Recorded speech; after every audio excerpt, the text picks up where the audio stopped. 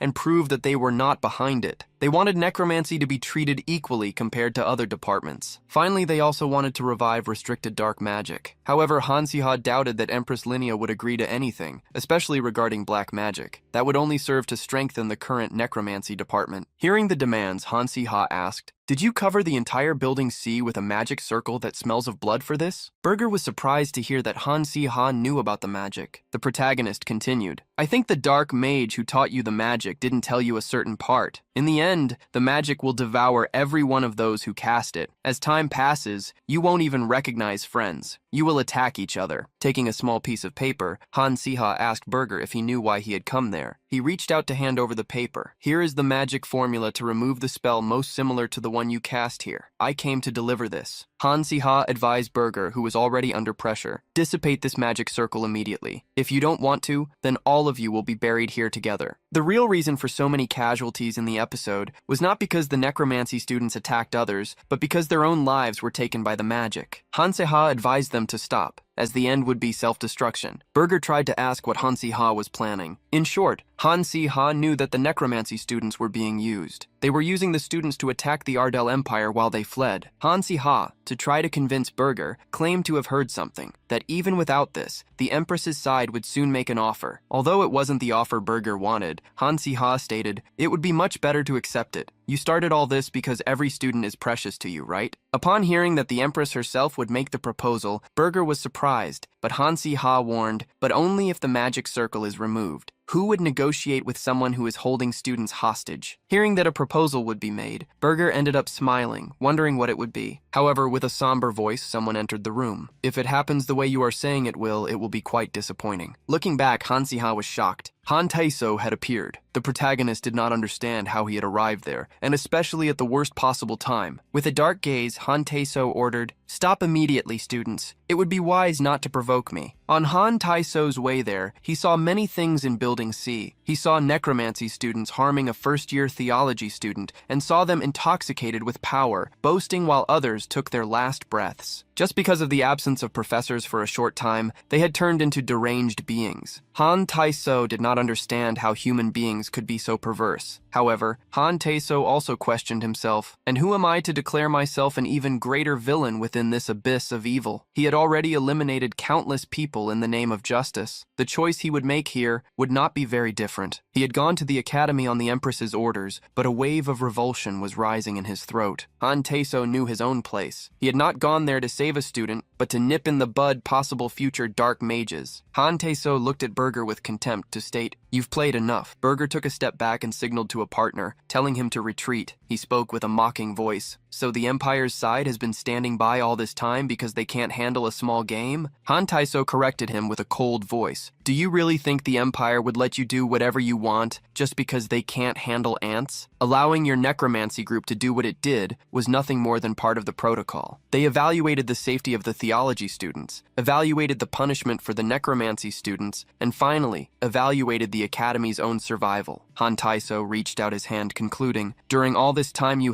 should have stopped. But it's too late. Han Tae-so moved to attack Burger, but at the last second the young man smiled. A large explosion occurred between the two, forcing Han Tae-so to retreat. A dark energy emerged from behind the explosion, engulfing Burger. When the smoke slightly dissipated, it was possible to see that Burger's eyes had turned reddish, and the veins all over his body had swelled. Han Tae-so managed to help Yoon Ha-yul retreat, while seeing the change happening in Burger's body. Han Si-ha was shocked to see those colors. At that moment, Han Tae-so hastily shouted, Han Si-ha, get out of here immediately! Han Si-ha knew that this was undoubtedly the rampage phenomenon. That bastard Burger had activated the magic circle the moment his life was in danger. Now, in the rampage state, he had grown, becoming twice the size of a human. The mana density was much thicker than before. Even the air was filled with malicious aura. Between the rampage state, delivering power to Burger, and the necromancy students, stood Han Tae-so. The protagonist wondered if it would be okay to let him fight. Suddenly, Han Tae-so himself woke Han Si-ha from his thoughts. Why are you hesitating? You're not worried about me, are you? Take the other students out of here and retreat. Han Si-ha was surprised, but nodded, accepting his father's orders. Han Si-ha quickly fled, taking Yoon Ha-yul and Creek with him. Upon reaching Dormitory A, they arrived at a safe area. The protagonist warned Yoon Ha-yul that from there were barriers created by the professors, so she would be safe. He pointed the way to Adela's room, asking them to share the room for now. Stating that he shared the room with Won, he asked Yoon Ha-yul to say if she needed anything. Han Si-ha had made a decision. to return to Building C. Yoon Ha-ul fearfully asked him not to go, as Han Tae-so would resolve everything. Han Sa-ha asked if she was sure, and as a seer, Yoon Ha-ul nodded. Still, Yoon Ha-ul's gaze seemed uncomfortable. She didn't seem worried about the Count either. It was then that he realized something was wrong. Yoon Ha-ul confirmed, "It's a prophecy. The Count will be safe, but it won't be good at all if you go there. I'd prefer if you didn't see all that with your own eyes." It had only been 3 hours since the Count was sent by the Empress. Arriving there, destroying the necromancer's magic circle, and clearing the building, he did everything at the same time. When the barrier fell, those who were waiting in Adela's room could finally see the horror outside. Some students left first, but no one was happy to see the external area. In addition to some necromancy students who were not involved in the creation of the magic circle, a large number of students perished. Faced with all that, Adela still didn't understand something. Han Si-ha, you said in the room that this incident was started by the necromancy young people, but those who made the circle that led them to self-destruction were the dark mages. Adela wanted to understand why they did this. It was very strange, as it had been a loss for them. In the long run, it's like letting the necromancy student, who could have become their pawn, self-destruct. Han Si-ha acknowledged that Adela was right. Of course, the entity Abaddon was chaos and evil incarnate, but as a mentor, while he looked for fun, he wasn't stupid. Abaddon would never do something that brought him great losses. Something seemed strange. It was then that he thought of something, and ran to ask Li Han, "Those cubes we moved to the new warehouse last time, when was the last time we checked them?" Remembering this, Li Han revealed that since they couldn't leave the dormitories, he couldn't check them. The group had hidden cubes in different locations from Li Han's warehouse just to avoid theft. It was then that, upon arriving where they had stored them and not finding them, they fell into the enemy's trap. It was too late. The protagonist remembered the original story. The episode following the necromancy riot was quite significant, the cube retrieval episode. Li Han, after having the cube stolen by the dark mages, faced problems trying to recover it. He rushed to the warehouse, but upon opening the door, he found the safe already open. As expected, the cube had been taken. To prevent the cubes from being stolen all at once, Han Si-ha had hidden them in different locations. However, a message soon arrived from Li Han. "I went to another location, and it was also attacked here." Han Si-ha believed that the dark mages had tracked the faint energy that the cube emitted. With his feet tied up because of the riot, Han Si-ha believed the mages managed to take advantage of the time when they couldn't respond. Li Han, on the other side, asked which cubes had been taken, and Han Si-ha revealed both the emotion cube and the sense cube. He greatly blamed himself for forgetting the most important thing at the most critical moment. Han Si-ha quickly asked Li Han to notify the other group members, especially Seymour and Natalie. Han Si-ha bit his lips irritably. It was realistically impossible to go looking for the cube at that moment. The cube should be stored where the heart of the machine should be, but they didn't know the exact location of that yet. Furthermore, facing the final boss, Abaddon at the level they were at, was practically asking to lose. Basil was also still in the middle of his growth phase and could not help. However, it was at this moment that Han Si-ha remembered something he had forgotten. If they weren't going to find the cube, there was something they could do. Somberly, he stated, "If something we barely managed to get was taken from us again, wouldn't that be a horrible feeling?" Li Han, upon hearing the question, was confused. Monsters linked to a tamer are summoned at the tamer's call. Even Basil was summoned in the Forest of Ghosts, in the unconscious space known as the Empty Room, due to Han Si-ha's feeling of anxiety. The protagonist believed that if he used the so-called tamer summoning ability, even if they couldn't recover the emotion cube, the sensory cube, consciousness, which they had tamed beforehand, might be recovered. From a magic circle on the ceiling of a room, a red cube emerged. It fell directly into the hands of Han Si-ha, who was already waiting for it. In front of him, Adela was shocked. "Are you saying that this inanimate object tamed by you responded to your summoning call?" Han Si-ha smiled provocatively. "Don't you believe it, even seeing it with your own eyes?" Sitting on the bed, Han Si-ha could relax, relieved to have recovered at least one of the cubes. He could feel the magical energy, so that was definitely the cube. It must have been summoned directly from Abaddon's office. Han Si-ha could already imagine. The mages had put on a big show to steal the cubes, but in the blink of an eye, one of the cubes was back in his hand. He could imagine how annoyed Abaddon must be. No one would imagine that a cube could be tamed. Inside the cube, Han Si-ha could see his imprint. He stared at the cube, wondering how many students had suffered because of it. The miserable result created by extreme efficiency and selfishness was felt differently when read in a book and when experienced directly. To the three who were in the room with him, the fact that the cube is tameable gave me the opportunity to capture it. It is not a living being, but since it has magical power, I thought I would try. Han Si-ha knew how everything linked to the tamer could be summoned, no matter what. Even if the dark mages had an extreme problem getting the cube, that one would never be taken while he was alive. Han knew Abaddon's goal, to gather all the cubes to activate the heart of the machine. Abaddon's plans would be ruined when he discovered that one of the cubes had disappeared. Since there was no way to find the other cube, Han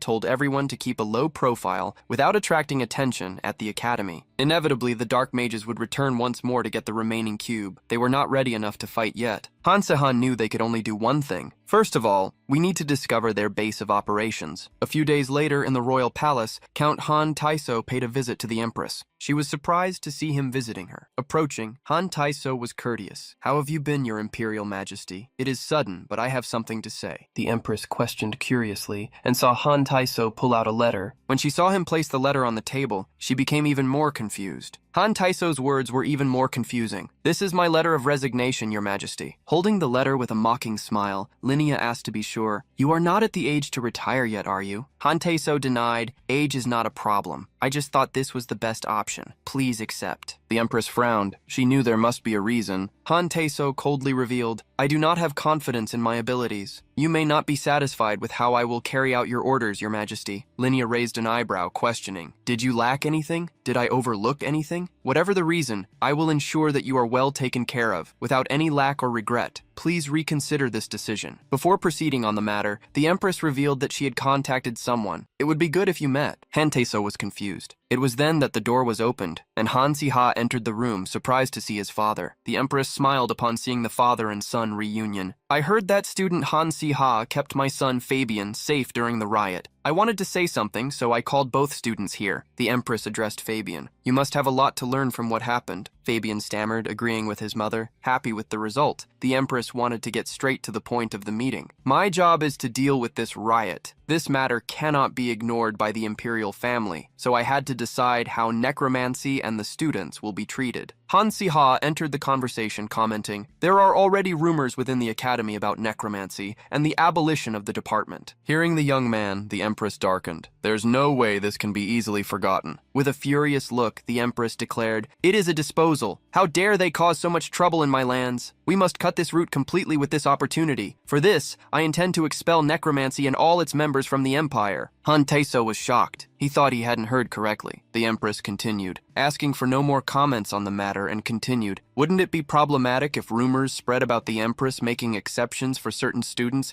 just because they have royal blood?" Han immediately understood what was happening. The Empress looked towards her son and declared, "Fabian, I plan to use you as an example." Upon hearing his mother's words, Fabian was shocked. He trembled, stammering, "But I couldn't live anywhere other than Ardell. Please have mercy and let me stay." Hearing him, the Empress declared, "If you want help, you should ask the person who saved your life." The Empress addressed Han questioning him, "Do you have any objection against my will?" The protagonist felt a great sense of disgust and displeasure. He knew perfectly well that Fabian was innocent, but the fact that Empress Linnea was using him as a scapegoat was an indescribable feeling. The same thing had happened with Catablam, and the riot was no different. Countless people perished because of the actions of the dark mages, but now it was becoming questionable whether the blame fell exclusively on them. Unexpectedly, Han smiled. "Ha ha ha, pathetic." The young man's cynical comment surprised the Empress. Han words did not stop. "If this is the level of nonsense, it's amazing the Empire hasn't collapsed yet." Before they accused him of going crazy, he exclaimed, "The Empire is the crazy one." Han pointed at Fabian. "That guy isn't even royalty, so he's no longer useful. Now you're simply getting rid of him, are you? Is it for national interest? If an empire survives with such ridiculous rules, it should have collapsed a long time ago." Han Taiso quickly tried to stop Han from continuing his complaints, but the protagonist did not back down. "Am I wrong by any chance? You also know I'm right, don't you, Your Majesty?" When questioned back, Linnea overflowed with fury. "So you, someone whose blood has never spilled, want to try to teach me what is right? Are you really trying to teach me how to govern this empire?" Han realized at that moment that he was carried away by his sense of justice and ended up talking too much. Everything he had said was true, however. He was the one guarding the cube that the dark mages wanted, and he was the heir to Castica. Internally, he was immensely worried. "She wouldn't expel me from the empire for a single wrong word, would she?" The Empress stood up and commented, "It seems I've lived long enough to hear all sorts of things." Han Taiso quickly bowed, trying to apologize for Han Si-ha. The Empress merely declared, "Since he is your son, I will leave the punishment for you to enforce." Internally, Han Si-ha begged his father to go easy on him. The Empress asked how Han Taiso would handle the punishment, and he stated, "His declarations just now were so outrageous that they could hardly be repeated. They amount to treason, punishable by life." Han Si-ha was shocked, but he heard his father continue, "Since he is young and he is my son, I beg for leniency. Please allow me to give him a light punishment." Han Taiso held his son by the shoulders and declared, "We will put him in prison."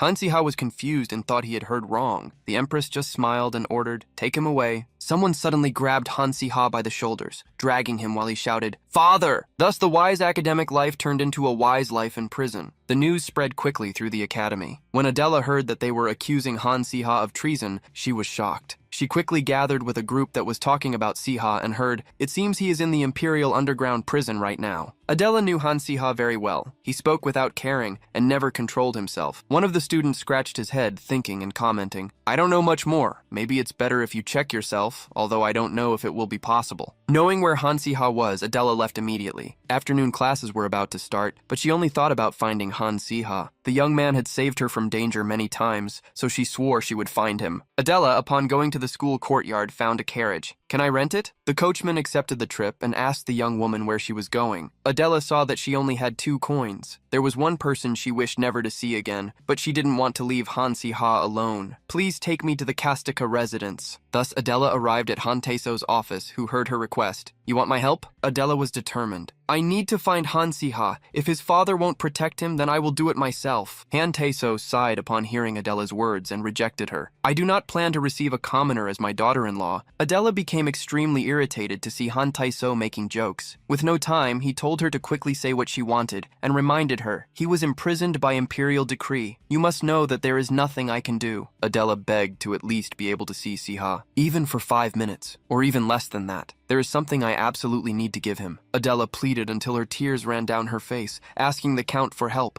Han Taiso sighed once more. Anyone would think that Han Si-ha wouldn't even be alive now, but the opposite was true. This made him wonder if he should tell the truth. However, he believed it would be better to continue lying. It would be easier to just let her meet Han Si-ha. "I will tell you where he is. I will also ensure that the visit is allowed." Adela was extremely happy, but Han Taiso warned, "Let me warn you. If the Empress prohibits it, there is nothing I can do. Don't cause any trouble." Adela smiled broadly, despite still crying, nodding, "Yes, I understand." Thus, during the night, Adela finally arrived at the Imperial Palace. She was accompanied by 2 guards and went down to the underground prison by the stairs around what looked like a large well. However, what appeared before Adela's eyes was not what she expected. There was an extremely luxurious room there. Han Si-ha was sitting on the floor, leaning on a pillow larger than himself with several study books and the cube in his hand. Seeing him so comfortable, Adela stammered, "What is going on?" Adela couldn't figure out how to react, but began to scold Han Si-ha. "To imagine that the son of a noble defies the emperor and ends up imprisoned in a place like this. Isn't this corruption? Is this really allowed? No way." The protagonist tried to calm Adela, stating that he had really been imprisoned, but Adela didn't understand a single bit of the situation and held her hands to her head as she shouted, "What did I suffer to get here?" Overwhelmed by late shame, Adela remained speechless for a while. Han Si-ha explained to his friend that he hadn't just been resting in that place. Empress Linnea had asked him there, telling him to find a way to weaken the cube. The protagonist used all his tactics to convince his friend that he was in serious trouble. "The Empress even threatened Fabian just to provoke me. Luckily, I managed to coordinate with Count Han Taiso after an exchange of glances, so she wouldn't threaten me the same way." Adela asked why they had to find a weakness in the cube. It was then that Han Si-ha realized he hadn't had time to tell Adela. "It's because Natalie previously succeeded in her experiment to modify the cube's magic circuit, managing to decrease its magic limit. I made a few adjustments to them, just in case the dark mages stole all the cubes to minimize the possible damage." Faced with everything Han Si-ha told her, Adela was shocked. But it didn't stop there. Han Si-ha revealed he had reported the cube to the Empress, and since he was the only one with the skills and knowledge, the Empress wanted to ensure his safety and comfort, and space for him to modify the cube. Adela became thoughtful about the Empress's actions. No one would carelessly dare to approach a traitor, so she had created an incredible pretext to hide him. It was then that she realized something. Is the Empress the type who has a trash personality but a rational mind? Han Si-ha ended up sharing the same thought. Changing the subject, Han Si-ha teased, "Adela, were you worried about me? It mustn't have been easy to get here. How did you know I was here and found me so quickly? Adela was caught in the act and quickly tried to correct herself. What are you talking about? Don't misunderstand. I wasn't worried, not at all. Seeing how Adela was dodging, Han-Si-Ha asked how she had gotten there. Adela gave a flimsy excuse. I was just passing by. Obviously, the excuse wasn't easily accepted. Adela became so irritated that Han-Si-Ha found out she was worried that she attacked him, putting her arm around his neck to choke him. Meanwhile, a cave in the forest was being used as an underground shelter in the Ordries Mountains. There, a man lit a candle, relieved to be safe. While looking at a map, he thought how it had been a good idea to move the shelter several times, just to prevent the Empire from being able to pursue him. He hadn't heard any news from the Ardell Empire yet, but Han Si-hyuk preferred to stay there, although he was indebted to one person. Next to him, a pink-haired woman whom Adela might recognize, Lady Sepia, tried to check if he was okay. Han Si-hyuk replied coldly, "I am always fine." The mage, however, didn't believe Han Si-hyuk's words. "When I found you, you couldn't control that power, and you seemed extremely unstable. But the madness of your power has become less lately, right?" With his head lowered, Han Si-hyuk merely nodded as she was right. Han Si-hyuk knew he had been lucky to find such a brilliant mage who took care of him so devotedly. However, this care would come with a price, because he also felt the aura of powerful dark magic emanating from that woman. Sepia, with a somber tone, remembered that Han Si-hyuk had commented on having a younger brother. "I was curious. What kind of person is your younger brother?" Han Si-hyuk was shocked to hear the question, but quickly returned to his normal self, questioning, "Is that boy necessary for the Dark Mage's plan now?" The mage was confused by the question. Si-hyuk asked her another one. "If not, then do you wish for him to be eliminated?" She couldn't react to Han Si-hyuk's sudden questions. Before she could correct herself, he stated, "You asked what kind of person my younger brother was. He is a rude, arrogant bastard who lives intoxicated with his own grandeur, but after a certain point, he completely changed. He became smart, good, and a person who knows how to take care of himself." Han Si-hyuk couldn't believe he was destined to eliminate a child like that. He had lived for long years, tied to this prophecy that could be true or false. Now that he had abandoned honor and home to flee, Han Si-hyuk didn't want to live on the run. Despair was taking over him. He was already tired of that life, and so he pleaded, "Don't use me for his end." Time passed outside, night arrived. In the room, after studying for days, Han Si-ha felt his head was about to break. That was the third day of isolation in the laboratory after barely being freed from prison. That was wearing him down. At least this body is only 16 years old. If it had my original age, I would have been hospitalized a long time ago. At that moment, Han Si-ha didn't even have time to be hospitalized. Not only had Abaddon begun to show himself and act, but according to the episodes of the original story, the war that would mark the end of the first season was about to arrive. Han Si-ha had a few things in mind to prepare before the war began. First, he wanted to weaken the cube. As a result of the effort in prison, he succeeded in reducing the original magic by a little over 10%. However, this method was just a backup plan. The priority was to neutralize the stolen cubes. The second item Han Si-ha planned to create was a cube detector. However, he had no idea how to create this item, so he set it aside. If such a thing were possible, he wouldn't be a veterinarian, but a scientist. After that, Han Si-ha thought about creating a portable mana cannon. It would be incredible to give one of those to every knight who couldn't use magic. However, this also seemed too costly, so he rejected it. The more he thought, the more ideas he rejected. After working for so long, Han Si-ha felt something run from his nose. Blood. He had spent several days working without rest. He was unable to rest easily due to a persistent sense of unrest. He discovered that he also needed to prepare for the future, so he pushed himself, staying awake for several nights. After using magic to stop the bleeding, he calmed down and tried to understand where the unfounded fear he felt was coming from. It was then that suddenly someone hastily knocked on the door. "Is Han Si-ha here? Please come here for a moment. It's urgent." Upon leaving, Han Si-ha found a man, confused as to why he was causing so much commotion in the middle of the night. The man with a scar running from his cheek to his chin quickly introduced himself. "I am Byrne, Knight of the Imperial Guard. You are Han Si-ha of Kastika, correct?" The protagonist confirmed his identity, waiting to hear what the man had to say. The knight informed that the prince was looking for him. "It's an urgent matter. You must come to the palace at once." By the knight's expression, Han Si-ha believed he wasn't lying. He ended up following the knight to the carriage, and in the middle of the night, he headed to the imperial palace. He didn't understand why he would be called in the middle of the night. What is happening that I need to be summoned so urgently? Upon arriving at the palace, Han Si-ha was confused. Strangely, it was completely quiet, silent, and dark. It was then that, upon entering the Empress's office, he was shocked by what he saw. Linia's son was supporting her. She was still lying on the floor with her hand on her stomach, which was completely soaked with the red of her own body. Han Si-ha was shocked by what he saw. He didn't know if that had been an attack. That was the imperial palace, guarded by knights. He didn't understand how it could be attacked. Han Si-ha heard sudden footsteps,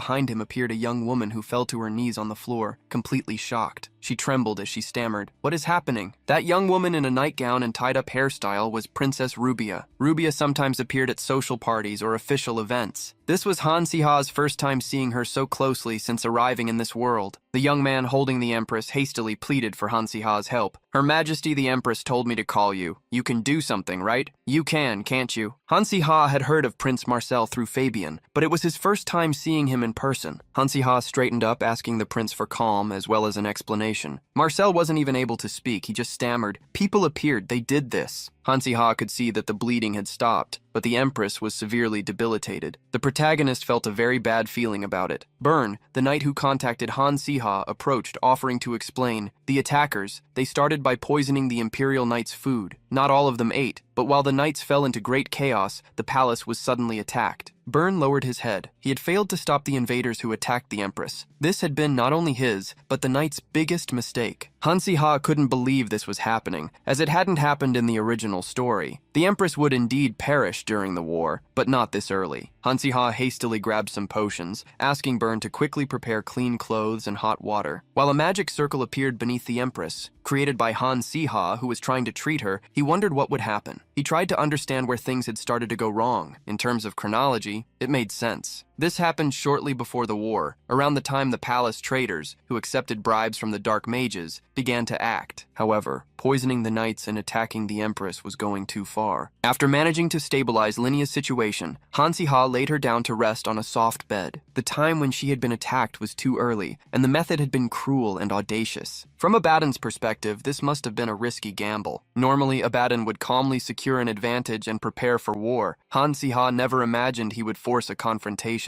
It was then that Han Si-ha thought of something surprising. Could it be because they lost the cube? They started to feel disadvantaged and became desperate? If that was the case, this was a variable created by Han Si-ha himself. Harming someone, even indirectly, left his heart heavy. Empress Linia might be a tyrant, but she was a capable ruler. Her absence could critically change the war. As Han Si-ha thought, Linia eventually opened her eyes. Rubia cried anxiously, approaching her mother. "Your Majesty, have you regained consciousness?" Linia looked to the side, finding Han Si-ha in her view. She remained silent without the strength to speak. The young man merely commented, "Contemplating your Majesty, I thought Ardal's future would be grim with such a violent ruler, but now the Empire's future may become even darker without you." On one side, there was an 18-year-old prince, on the other, corrupt ministers. Coupled with this, there was the inevitable war approaching. The Empress's eyes, which lacked their usual fury and were sunken with the weight of the Empire, showed that as a human, even she possessed something she feared. Weakly, the Empress moved her mouth. "Han Si-ha, the moment I saw you, you seemed arrogant, but you were never lacking in sincerity. Seeing this side of you, I truly thought you would be someone I could trust. So take care of my children." Hearing their mother's words, Rubia and Marcel hugged each other, crying. Han Si-ha sighed. Now he understood why the Empress told the prince to call for him. If the palace was no longer safe, then the safest place now was, obviously, the impenetrable fortress of the royal family's loyal vassals, who possessed a strong army, the Kastika territory. Those words were actually a request for him to hide the heirs to the throne, who were in the greatest danger. Han Si-ha could not reject such a request. The Empress was sure that her life would end soon. "Don't waste time with nonsense about accompanying me in my last moments. Leave this palace before it becomes even more dangerous." A carriage departed from the royal palace, heading immediately for the Kastika territory. Carrying a candle, Han Taiso wore a robe to answer the door. "I was wondering who was knocking at the main gate in the middle of the night. So you brought them here?" In front of him were Han Si-ha and the princes. Without even raising his head, Marcel revealed that the Empress ordered them to seek refuge, so they planned to stay there. He ordered them to prepare rooms. Han Si-ha saw the prince start acting like an emperor. That was why Han Taiso couldn't refuse. However, the opposite of what Han Si-ha believed happened. Han Taiso responded with a single word. "No." The prince was shocked. "Are you telling us to return to the palace now?" Han Taiso nodded, making the princes tremble. Rubia was afraid, and Marcel's voice was agitated. "It's not safe. All the royal guards are incapacitated. Do you want me to take my little sister back?" Han Taiso placed the candle on the table and stated, "Yes, but I will go with you." He knelt to the prince and declared, "The Empress ordered you to come to me because she values your lives. However, strategically, this is the worst choice. Leaving the palace now is exactly what they want you to do. We need to show these damned traitors the unwavering dignity of the royal house, even in this calamity." Han Taiso's voice was firm as he stated, "They must remember who the true rulers of the empire are. Prepare yourselves, your highness. We are returning to the palace. A week later, in the Audrison Mountains, Han Si-hyuk was in Sepia's company. The woman's pink hair swayed as she stated, "Even in this remote village, the rumors that the Empress is gone have arrived, and that Kastika has allied with the royal family. Well, perhaps this is an obvious development." Han Si-hyuk could see the reins of the world swaying. Internally, he wondered, in this turbulent tide of the world, where will I end up being carried? Sepia looked at the young man with a distant thought and reminded him, Han Si-hyuk, Abaddon will start the war, and to capture the high-risk individual, Han Si-ha, he will definitely try to use you. I won't hide the fact that I approached you to use you, but in the end I want to give you a choice. When questioned about what he would do, Han Si-hyuk stammered without an answer. In a dark room, Han Si-hyuk held a book. He remembered how Sepia allowed him to leave while he still could. However, he had already made his decision. If I'm going to be dragged along by this great current of fate anyway, then I won't abandon the dark mages. Instead, I will do what I can. A luxurious coffin was still draped with roses. Countless weeks had already passed since the Empress's demise. The coronation was carried out hastily, and the first prince, Marcel, immediately began to perform the duties of the emperor. Han Taiso became a key figure in supporting Marcel, but that didn't mean the journey was easy. No one knew where the treacherous ministers were hiding. However, in times like these, the calm and decisive judgment of the experienced Count Han Taiso shone through. He quickly selected trusted people and replaced the traitors, as well as arresting the ministers who plotted with the dark mages one after another. The palace was still in chaos, but when the Kastika family and the Arcanant family actively offered their support, the other nobles hesitated and stopped turning their backs on the royal family. And so, Han Si-ha also became busier. He was at the point of not even dressing properly, too tired for it. Due to this unprecedented imperial crisis, a school closure order was issued at the academy, and Marcel, deeply shaken by the loss of the Empress, began to rely heavily on Han Si-ha, who remained by his side until the end. Marcel had also gained another reinforcement, the members of Ardel's Crusaders whom Han Si-ha had introduced to him. Li Han was one of them. He was completely exhausted. The young man hadn't even eaten, as he had received reports of rebels in several provinces. Li Han looked exhausted, but there was nothing they could do. They couldn't leave the country to an 18-year-old. Despite his age, Marcel also seemed to be working hard. Unfortunately, the effort would not prevent the war. Not because Marcel was incompetent, but because this was an inevitable event in history. Imperial authority had weakened. Small and large rebellions were starting everywhere. Most of them were organized by dark mages, infiltrated in the provinces, and even with strong suppression, they inevitably caused damage. But the time of war could still be delayed. At least the Empire's forces were already prepared. Saying goodbye, Li Han advised Han Si-ha not to push himself either. The two separated to rest in different rooms. Han Si-ha suddenly remembered that he needed to hurry and retrieve the luggage he left in the academy dormitories when he left in a rush. He even left the Earth Sword there, and that had been bothering him for some time. After Adela used the sword, she had returned the sword to Han Si-ha. Even with the academy being temporarily closed, he could still enter. He wanted to hurry, however. Walking through the corridors, Han Si-ha faced a silence even greater than after the time of the riot. Seeing that things were still where he left them, he planned to quickly pick them up and leave. However, when he planned to leave, someone entered his path. Han Si-ha's eyes widened when he saw the man before him. He possessed a familiar yet threatening aura. Shocked, he realized that the man before him was Han Si-hyuk. Worriedly, Han Si-ha shouted, "Are you crazy? How did you get in here? You are a wanted man now." Han Si-hyuk merely asked if that was really what mattered at that moment. Han Si-ha gritted his teeth and asked them to talk somewhere else. Going near the forest, Han Si-ha questioned what urgent matter his brother had to say. Han Si-ha didn't know how Han Si-hyuk had been living, but there was a chance he had been corrupted by the dark mages. Just following Si-hyuk to a remote place without help was irresponsible enough on Han Si-ha's part. He wanted to believe, however, that Han Si-hyuk was not a bad person who would attack him. Han Si-hyuk, however, ordered, "Get your staff, we are going to duel." Han Si-ha was surprised to hear him say that so suddenly. Hearing that Han Si-hyuk wanted to teach him something one last time, Han Si-ha questioned, "You were fired, so what do you want to do playing teacher?" While Han Si-ha was still speaking, however, he was attacked. Han Si-hyuk's kick caught him off guard, but retreating quickly, Han Si-ha was safe. With a sharp gaze, Han Si-hyuk showed that he was serious. "You will fight me with everything you have." Han Si-ha didn't understand what his brother was saying, but still grabbed his wand. The two energies clashed, pressing against each other as if two bowling balls collided. Han Si-hyuk looked at Han Si-ha distraught. The protagonist felt that this was not a simple duel. It was almost a real fight. A powerful explosion made him realize that, if he was hit, he could even say goodbye to that world. Falling to the ground, Han Si-ha placed his hand on his ribs and pleaded, "At least tell me why you are doing this. You disappeared for weeks and you appeared just to attack me?" Han Si-hyuk replied only with humiliation. "Han Si-ha,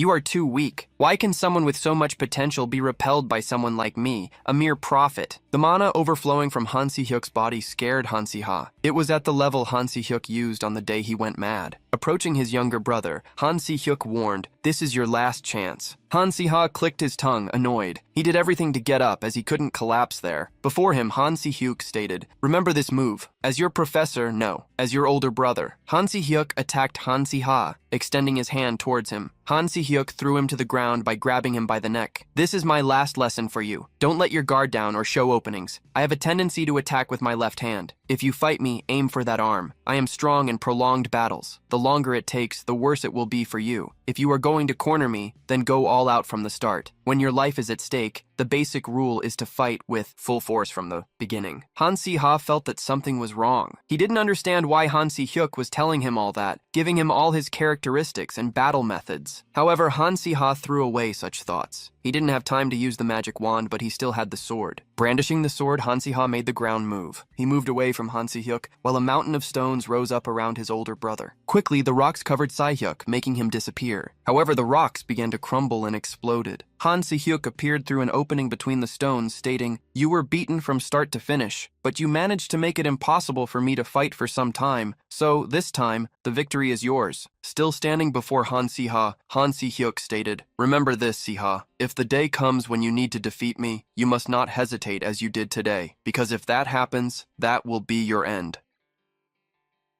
From the day Hans and Hulk had suddenly appeared amid the chaos and left after a one-sided fight, leaving behind only ominous words, if it weren't for the traces of battle left in the clearing, the incident would have been so silent that all of it would have seemed like just a dream. Han Si-ha, unexpectedly, couldn't stop thinking that the look in Si-ryuk's eyes had seemed so sad that it was impossible to ignore. The era of peace was over. The ministers, harboring resentment toward the tyrannical rule of the former emperor, began to act. With imperial authority temporarily weakened, it was enough to see them raising their voices and openly pursuing their own interests to know exactly what those bastards who only talked were thinking. What they wanted was pure material gain. There was no concern for the empire on their part. In a meeting room, a request was demanded. Since the situation is critical, how about handing over the territory of Pago to Abaddon to appease him? They say Abaddon will curse the capital if that doesn't happen. We need to offer him something to calm him down. That's the only way to prevent something worse. Aren't lives more important? Let's agree to what the Dark Mages demand for now. The request was denied. The territory of Pago was one of the most strategic points of the empire. If the enemy were satisfied with only that, he wouldn't start a war. One of the ministers ended up asking,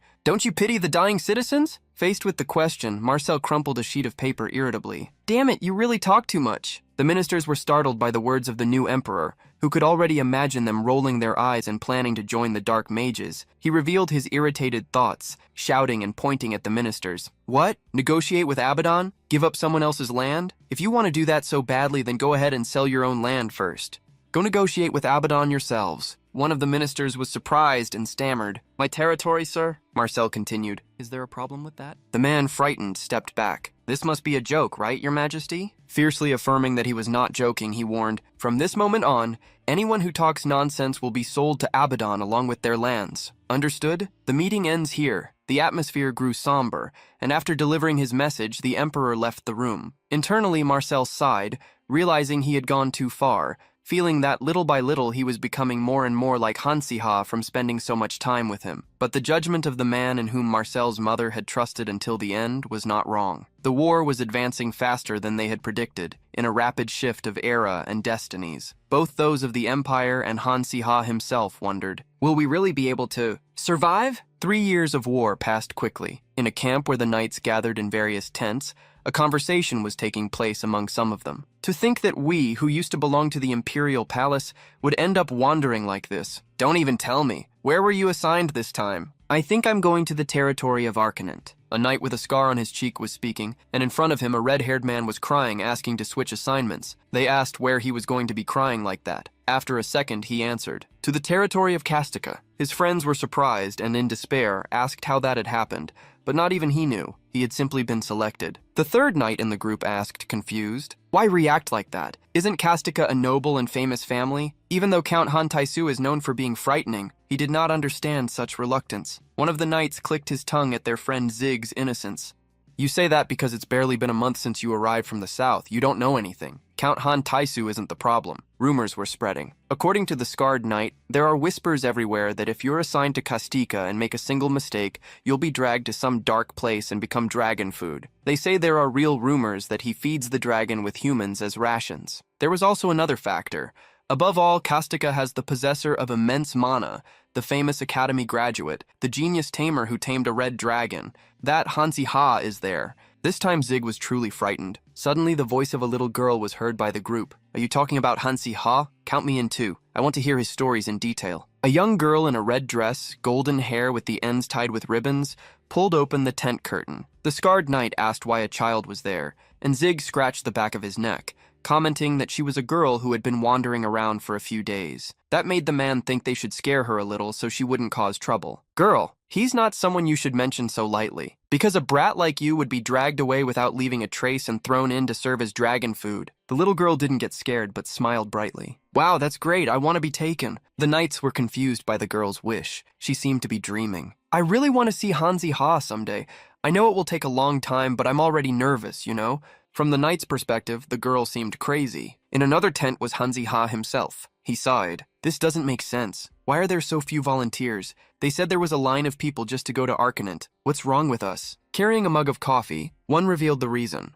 It's because of you, Hansi Ha. Who was it that drove away all the volunteers who rushed to impress Kastika, claiming their skills were trash? Now that you have tight control over the imperial family, Hansi Ha furiously clenched the list of volunteers, snapping, "What are you talking about?" One remembered that Hansi Ha had even frightened the knights by saying he would feed them to a dragon, while Base licked his lips, thinking about eating them. Upon hearing about Basil, the protagonist asked where his dragon was. Basil, nearly the size of the tent, suddenly appeared. One was surprised, as he seemed bigger than before. Hansi Ha was the one who answered, "It's not unusual. He's in a growth phase. Although dragons grow naturally, the hatchling who once fit in Hansi Ha's arms had now become the size of a tent." Stroking Basil's head, the protagonist asked if he had found anything while patrolling. The slender dragon made a sound, warning, "On my tail." Hansi Ha was confused by what his dragon had said and looked behind Basil, becoming darkly surprised. A girl with golden hair and a red dress was trying to climb the dragon's tail. She was none other than Rubia, the princess. The princess hugged the dragon's tail happily. Suddenly, her startled cry rang out. Hansi Ha had grabbed her by the collar of her dress and set her down on the ground. "How many times have I told you that the battlefield is not your playground, you ill-tempered brat?" The princess pleaded with her eyes and cheerfully declared, "Even after 3 years, you're still handsome." Sighing, Hansi Ha looked at One and asked, "Is she the same type as Yun Raoul?" Although he responded, One inwardly felt uneasy about Hansi Ha speaking so casually to the princess. Meanwhile, on the battlefield near Kastika, Adela faced an army head-on. As she brandished her sword, she used magic to raise a massive wall of wood. The knights had only heard rumors that this was possible, but seeing it in person, they were astonished by Adela's magic. After a sigh, Adela handed her sword to a knight. "We're done here, please take care of the cleanup." He promptly nodded. "Yes, madam, you worked hard today as well." With her head lowered, Adela felt that she hadn't done much. "While my friends are fighting dark mages on the front lines, I'm here just dealing with ordinary soldiers who can't even use magic." The knight was surprised by her words, but she simply waved her hand, asking him to forget what she had said. Adela returned to her tent, where there was only a bed, a few barrels, a campfire, and some other belongings. Her magic was extremely efficient against ordinary soldiers. Even if tens of thousands faced her, she could bury them quickly. There wouldn't be a battle in which allied soldiers were injured, which was something good. Even so, perhaps due to the vast difference in power, more and more enemy soldiers seemed to surrender as soon as they saw her. Everyone called her the greatest contributor to the war, a brilliant mage favored by the emperor, regardless of her commoner status. They praised her as the empire's greatest trump card, Adela. But none of that reached her ears because something was leaving her extremely irritated. It had already been 193 days since Adela had been able to see Hansi Ha. After securing Prince Marcel's throne as emperor and eliminating all kinds of dangerous elements, Count Han Taiso, as if he had been waiting for that moment, submitted his resignation and abandoned his post. Naturally, Hansi Ha became responsible for the territory of Kastika and the power to decide everything that happened. There fell into his hands. The result of that made Adela rage and dissatisfaction. "Because of that, I'm wandering around the outskirts, dealing with ordinary soldiers, suffering more than any other mage and running around on my own 2 feet. rolling across the battlefield every day, without rest. All of this is because of Hansi Ha's orders, that bastard. Irritation took over her, and she vented it by punching a plush toy. Even though she had applied to the territory of Kastika right after the declaration of war, she hadn't even seen the headquarters where Hansi Ha was. They had simply given her a sword and sent her to all kinds of remote areas, working her to exhaustion. Adela cried, because she hadn't applied to Kastika to be there. Even after protesting countless times and even traveling to discuss it in person, the result was, naturally, to be completely ignored. Thus, more than half a year passed. Sitting alone on a wooden bench, she wondered why she had been isolated. If there's something he doesn't like about me, he should have just said it. Other colleagues said that instead of staying there being treated like trash, she should simply go to another territory. But that was something she couldn't do. If I leave here, Hansi Ha might never see me again for the rest of his life. Adela made a decision and stood up resolutely. I'll meet him in person this time. Block the entrance or not, I'll force my way in. I'll find you, even if I have to blow up the gate to open the door, Hansi Ha. She first thought about writing a warning letter before invading his headquarters. At that moment, Hansi Ha was holding the very letter sent by Adela. Natalie, standing before him, asked if he wouldn't open it. Hansi Ha opened the letter, knowing he was extremely guilty for intentionally sending Adela only to difficult battlefields, refusing to meet her and keeping his distance so she wouldn't encounter dark mages. All of that had been his choice. Abaddon, black magic, the Katablam incident, and everything about that world, no matter how much he had hidden until now, he felt that if he met Adela in person, he would no longer be able to hide anything from her. Having avoided Adela as if his life depended on it, making her work to exhaustion without giving her even a moment of rest so she wouldn't have other thoughts, all of that made Hansi Ha feel like a piece of trash. Natalie commented that she had already seen him with Adela's letters more than 10 times and asked, "Wouldn't it be good to open one of them now?" Hansi Ha brushed the subject aside to talk about something more important. I rushed here after barely managing to detach myself from Princess Rubia because you said there was an important message. Besides, what's wrong today? You called only me and not the whole team? 2 years had passed since that senseless and unjustified war began. Everyone had expected the absence of Empress Linha to be fatal, but Marcel was a fairly decent monarch. The empire was holding up well. However, there was a cruel fact. Abaddon did not care whether his forces perished or how the war ended. He was a man with a single purpose: to find the cube planted in the heart of the eternal machine. Abaddon's audacity and cruelty, which exceeded imagination, made the efforts to protect the cubes useless, and, caught off guard, they ended up losing the cube of the sun and the moon to him. After facing Abaddon, everyone realized that until he perished, the war would not end. After that, Natalie and Hansi Ha devoted all their efforts to tracking where Abaddon might be. In the meeting with him, Natalie recalled, "Our objective was to find the NGC area, the true base of the Dark Mages, specifically its center. What I proposed was a method to trace back the cube's location and thus find the area of darkness. Each circuit of a cube holds powerful mana within it, and its structure is such that tampering with it can amplify that mana. Abaddon would take the cube with the mana amplified by the altered circuit. If such an area were hidden deep, the detectable mana might be weak, but a skilled mage would be able to sense it enough." Natalie's plan led to a specific point: the cube of the sun and the moon, taken in the last battle. Hansi Ha was startled when he realized what she meant. Natalie had truly gotten somewhere. I altered that cube's circuit in advance to amplify its mana, and also placed a tracking spell on it. The protagonist remembered that Yun Raoul had been the one in the battle, so the tracking spell must have been created by him. Natalie was surprised by the deduction, since Yun Raoul had asked her to keep it a secret. Hansi Ha understood the reason. It was to ensure Natalie's safety. However, Natalie revealed a serious flaw in the plan. The location we vaguely found through the tracking is somewhat incomplete, and since we can't just invade aimlessly, our only option is to first send a mage experienced in detection magic. Hansi Ha sighed, understanding where she was going with this. A specialist in gathering underground mana to detect and locate things, a mage with a constitution capable of sensing even the smallest particles of mana better than others, there was only one person perfectly suited for detection magic. Thus Adela Estivius. And what if it were Adela? If it were her, who hated dark mages, and Abaddon, who had started that senseless war more than anyone else? She would definitely raise her voice to participate in the mission, but there was no one who didn't know what it meant to go there alone. If Adela traveled to the NGC area alone, she would not return alive. To avoid lying, Hansi Ha ended up telling endless lies. Even so, he couldn't turn back, so he kept avoiding Adela. Now, however, he would have to say that he needed her help, wanting her to go alone to a place where she might meet her own end, while trying to discover Abaddon's whereabouts. Natalie revealed, worried.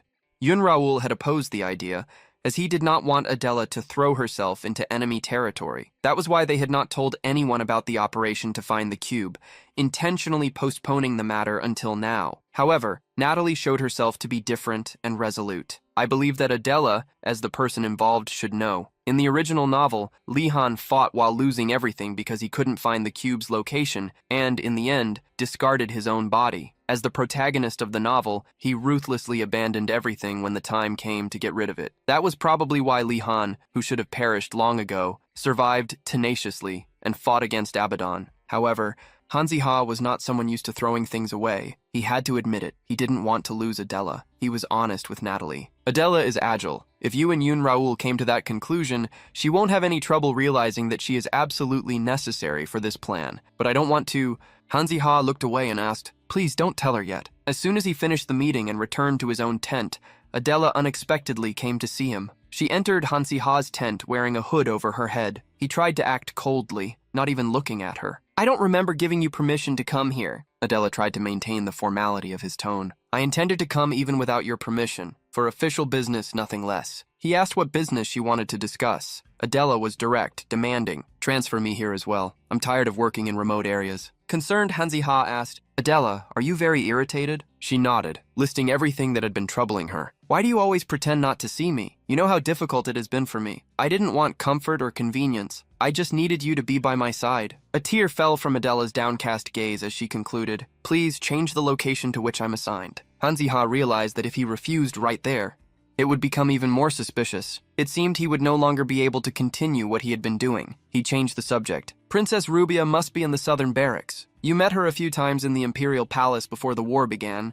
so you know her, right?" Adela was surprised and questioned why the princess was there. Hanzi-Ha revealed, annoyed, that the princess liked him as much as she liked Basil, but that wasn't the main point. Then he gave her a task. "Go and greet the princess. If you want to work here, greeting your superiors comes first." Adela was surprised to have her request granted so quickly. She left the tent announcing, "All right, I'll do that immediately." She ran through the camp, but felt that something was strange. Even after meeting Hanzi-Ha directly, whom she had longed so much to see, she did not feel relieved. Something seemed wrong. Adela began to feel that he was once again hiding something from her. During the night, a carriage left the camp traveling across the field. When the journey ended, it was Hanzi-Ha who stepped down from it. Looking around, he observed the place. He had received a support request sent by Sonia. That was convenient, as he could clear his mind while breathing fresh air. Hanzi-Ha heard someone call him. Sonia, the young woman with silver hair, welcomed him and thanked him for answering the request. After the war began, Sonia had formally requested medium-level support only twice. The first time was when the territory of Arcanant was invaded by so many enemies that they couldn't handle the situation. This was the second time. However, the place was silent and extremely peaceful. Looking around, Hanzi-Ha frowned. "Judging by how things are, nothing seems to be happening. Why did you call me? Don't tell me the job was just an excuse and you called me because you missed me."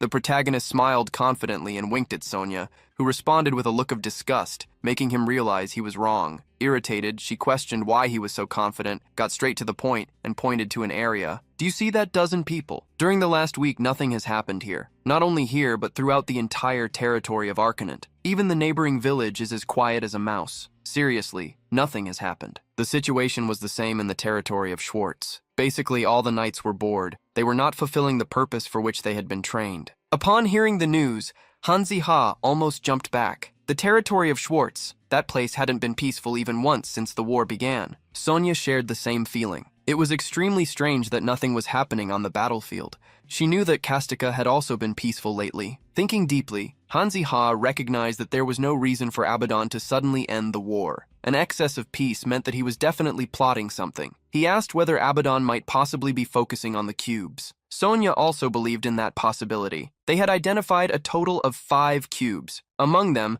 Abaddon had taken the cube of the sun and the moon and the cube of emotion. Since Rance had already tamed the circle and square cubes, only the cube of life, soul, remained, a cube with the extraordinary power to bring about resurrection. No one yet knew the whereabouts of this cube, but there was a strong probability that Abaddon had already obtained it, since in the original story he possessed all the cubes. Hanzi-Ha realized, however, that in the original novel there might have been a human who had hidden 2 of those coveted cubes. They would even be linked to the cube of the soul, in such a way that they could not be simply obtained. Thinking about this, he asked Sonia, "Abaddon must have gone mad trying to capture me until now, right?" Sonia also believed so. And I'm impressed that you only realize that now. If something happens, I believe you would be the first to be in danger. If Abaddon retreated, it was only to buy time and reorganize. And if he gathers his scattered forces and attacks Kastika, Hanzi-Ha realized he needed to prepare in advance, so he ordered, ask the Imperial Palace for help, obtain more support with Han Taiso's assistance. The protagonist scratched his head, unsure how to phrase the rest. About that, I can make a new support request on my end. Sonia nodded, happy to help him. At the same time, in the area where the dark mages were, inside a secret cave, hooded figures gathered. Among them, Abaddon commented, originally, I intended to attack the territory of Archonant first, but now that I have gathered the cube of the sun and the moon, and the number of cubes has increased to 3, the situation has changed. He declared what his next step would be. I will attack Kastika directly. The woman who followed him knew that, for the Lord, Count Han Taiso was an existence that evoked a terrible sense of inferiority, like an Achilles' heel. If it were not for the cubes, he would never have reached him in his entire life. That was why she understood his desire to eliminate Han Taiso before moving forward with the grand plan. Abaddon glanced lightly at Sepia. To attack Kastika, we will need someone who knows the geography of the place well. That is why I am asking you. Hans Ryuk, where is that prophet? For the past 2 years, unable to leave or do what he wanted, Hans Ryuk followed Sepia. However, he did not spend his time doing nothing, because he found a way to be useful to those who were his family, in his own way. What he did was record Sepia's movements. As someone suspected of being a high-level dark mage, she did not try to hide from Ryuk where she was going or where she was coming from. Thanks to that, he was able to meticulously record everything.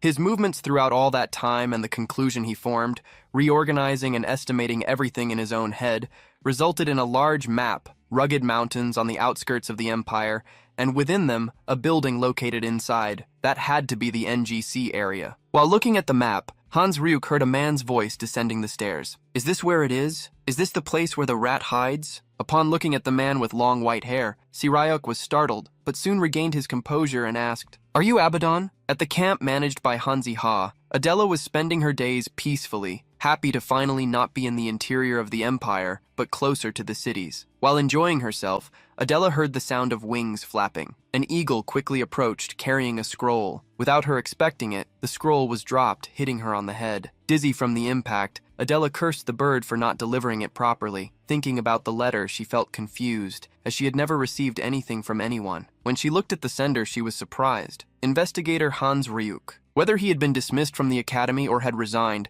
Investigator Hans Ryuk, whose whereabouts had been unknown since his disappearance, had suddenly sent her a letter. She quickly opened the envelope, knowing that Hans Ryuk would not send it without reason. The content was brief. I am sending this urgently to my former office assistant. There is no time to ask how you are. Prepare yourself for a confrontation. What I have sent along with this will be useful. Finally, do not trust me. Confused, Adela wondered what Hans Ryuk meant and picked up the folded paper sent along with the letter. When she opened it, she was surprised. It was a hand-drawn map of a complex structure where anyone could get lost. Despite the recurring empty spaces, Adela was able to clearly identify where the entrance was located.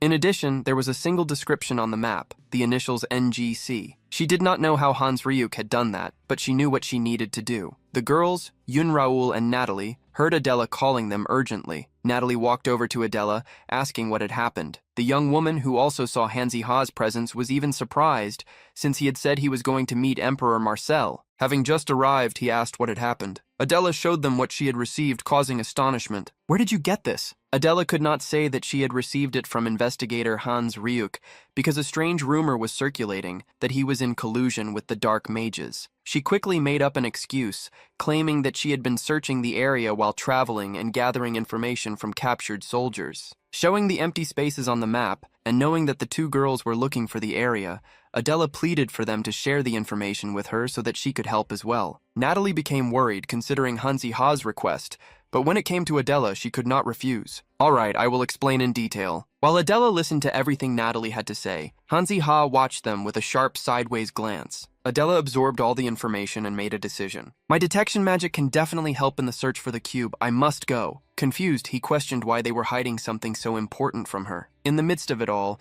Hanzi-Ha did not have the courage to face her and reveal, I ordered them not to tell you anything, because this is a mission in which your life would be at risk. Hanzi-Ha's decision enraged her. Don't treat me like an idiot. I know that too. But with this method, we can definitely attack the Dark Mage's base first. Hanzi-ha did not want her to be involved in this, yet she insisted. This is something only I can do, and you hid it because you knew that too.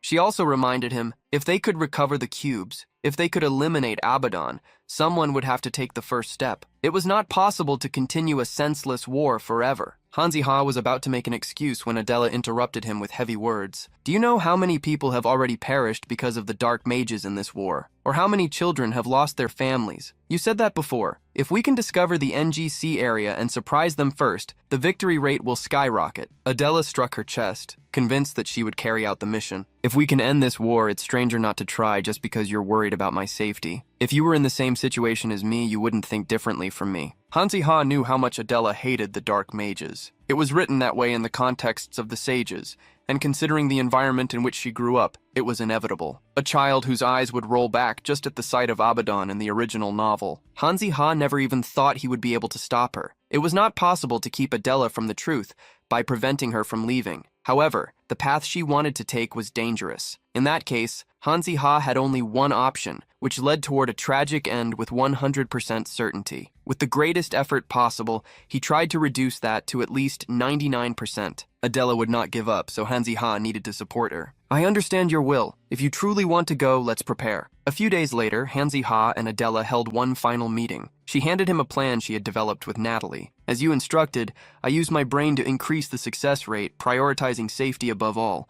Hanzi-ha praised the girl's hard work. Changing the subject, the protagonist revealed that he had analyzed the map she claimed to have prepared and questioned. This map was given to you by Hans Ryuk, right? Adela was startled and hurriedly, she asked how he knew. Hanzi-ha had recognized his brother's handwriting. The certainty that Hans Ryuk had drawn the map worried Hanzi-ha in several other aspects. The Hans Ryuk I know is a perfectionist to the point of marking that there are 3 flower vases in a corridor. He pointed to a part where the map was unfinished and had been cut off abruptly. It was written in the letter that it was incomplete, but thinking about it, the letter had also been cut off in an ambiguous paragraph, as if he had stopped writing in the middle of a sentence. For Hanzi-ha, if his brother had not been able to complete the map, even if it delayed sending it by a day, he would not have ended the drawing so abruptly. Adela listened to Hanzi-ha's words and became thoughtful. With his head lowered, Hanzi-ha asked aloud, Hans Ryuk, who was writing this part, what happened to him? Being at the camp, Hanzi-ha had no idea about Hans Ryuk's encounter with Abaddon. Abaddon walked toward the fallen Hans Ryuk, who was regaining consciousness. I waited a long time. I merely put you to sleep, but you remained unconscious for quite a while. Hans Ryuk's white clothes were stained with the red that should have remained inside his own body. Holding his arm in pain, he looked around, realizing he was in a subspace. Although his arms and legs were free, it was clear that there was no freedom before the man who was staring at him. It was in that encounter with Abaddon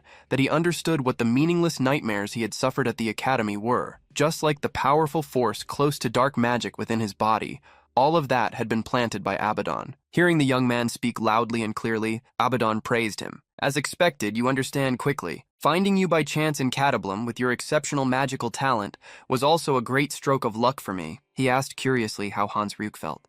Since both his power and his life existed only because of him, looking at his own hands, Hans Ryuk returned the question. Do you plan to control me? Abaddon smiled lightly and held Hans Ryuk by the shoulders. Yes. If I control you, I will be able to do many things. I could make you lose your mind and crawl on the ground, or even force you to end yourself here and now. But there is something even more interesting. What do you think it is? I've heard that prophets are clever, so try to answer. Hearing the question asked face to face, Hans Ryuk looked away. I don't know. The man mocked how pathetic Hans Ryuk was being, and revealed what he desired. I want something from your younger brother. Hanzi-ha's head. Abaddon tried to persuade him by revealing both the mission and the benefits he could obtain in exchange for what he wanted. He would allow him to leave with Sepia, the one who had hidden him until then. He could continue living in the mountains or seek revenge against the family. Hearing the proposal made by Abaddon, Ryuk released a faintly glowing energy, creating a magic circle. He confronted Abaddon while looking him in the eyes. You are lying. You have no intention of keeping your promise. Abaddon smiled at the response, showing his intense red eyes. Hans Ryuk, having read the future, made an observation. That's why you can't lie to fortune tellers. While Abaddon was speaking, he was attacked. Hans Ryuk placed both hands around his neck while shouting, Yes, I saw the future. That boy will end you, and after that, me as well. With that, this war will come to an end. Even while being attacked, Abaddon did not remove the smile from his face and mocked. How foolish. You should know better than anyone that not everything you say becomes a prophecy. Abaddon was not motionless. He touched Hans Ryuk's forehead with the tip of his finger, and what followed was an echo of Hans Ryuk's screams of despair. He staggered back and his body became paralyzed. He felt that he was rapidly losing consciousness. He tried to reach out his hand toward Abaddon, but his vision became blurred and soon went dark. Sometime later at the Kastika camp, the ongoing preparations were being finalized. Hansi Ha received the report that almost all reinforcements had arrived, something surprising. Looking toward the horizon, the reason should have been Princess Rubia's presence. Even so, he asked, confused, whether he had requested that many knights. It seemed that more and more were gathering by the moment. As soon as he spotted the knights on the horizon, he realized who they belonged to. It's an attack! The enemy assault approached like a tsunami. Thousands of knights advanced rapidly. No matter how many reinforcements there were, because of the overwhelming number of dark mages advancing without caring about their lives, the Kastika camp instantly became a scene of terror. After 2 years of war, Hansi Ha thought he had already seen the worst things happen, but he had never witnessed anything like that. Despair took hold of him. His thoughts became a mess. Why? Why did they send such a large number of troops here? If the difference in strength is that overwhelming, no matter how much we prepare, we won't be able to retaliate. What will we do? Suddenly, he heard Adela's voice. Hansi Ha, pull yourself together! She was gripping Hansi Ha's shirt with both hands, shaking him to snap him out of his thoughts. Pull yourself together. If this place falls, it will be the end for Kastika. No matter what happens, you are the one who must advance. You need to stand firm. Hansi Ha realized she was right. It was not the time to despair. Adela revealed that she had taken a look around and that there was something strange in the enemy's rear, a formation that seemed to be protecting something important. Upon hearing her, Hansi Ha guessed, Abaddon came to attack us personally. Adela realized that his presence was possible. If that were the case, the way to clear up all that chaos would be to go straight to the leader the enemies were trying to protect and eliminate him once and for all, using the trump card they still possessed. Hansi Ha hoped they could turn the tide. Adela asked how Hansi Ha could possibly reach the enemy's rear lines. The protagonist was not alone. There was a small red dragon by his side. Holding Basil in his arms, the protagonist warned, "We're going to use that." Hansi Ha used the skill reversal on Basil. It was a technique that made him place all his mana points into a monster, massively increasing its power. Because of the side effects, the technique had never been used since it was unlocked. As he transmitted his mana to Basil, Hansi Ha remembered his single objective, to search for Abaddon. If we eliminate that bastard, it will be the end. Hansi Ha transferred 50% of his mana to Basil. Although transferring 50% of his mana was insane, the one capable of efficiently using that enormous amount of mana was precisely the red dragon. With a worried look, Basil let out a soft roar, asking if Hansi Ha was sure. Even sweating from the effort required for the transfer,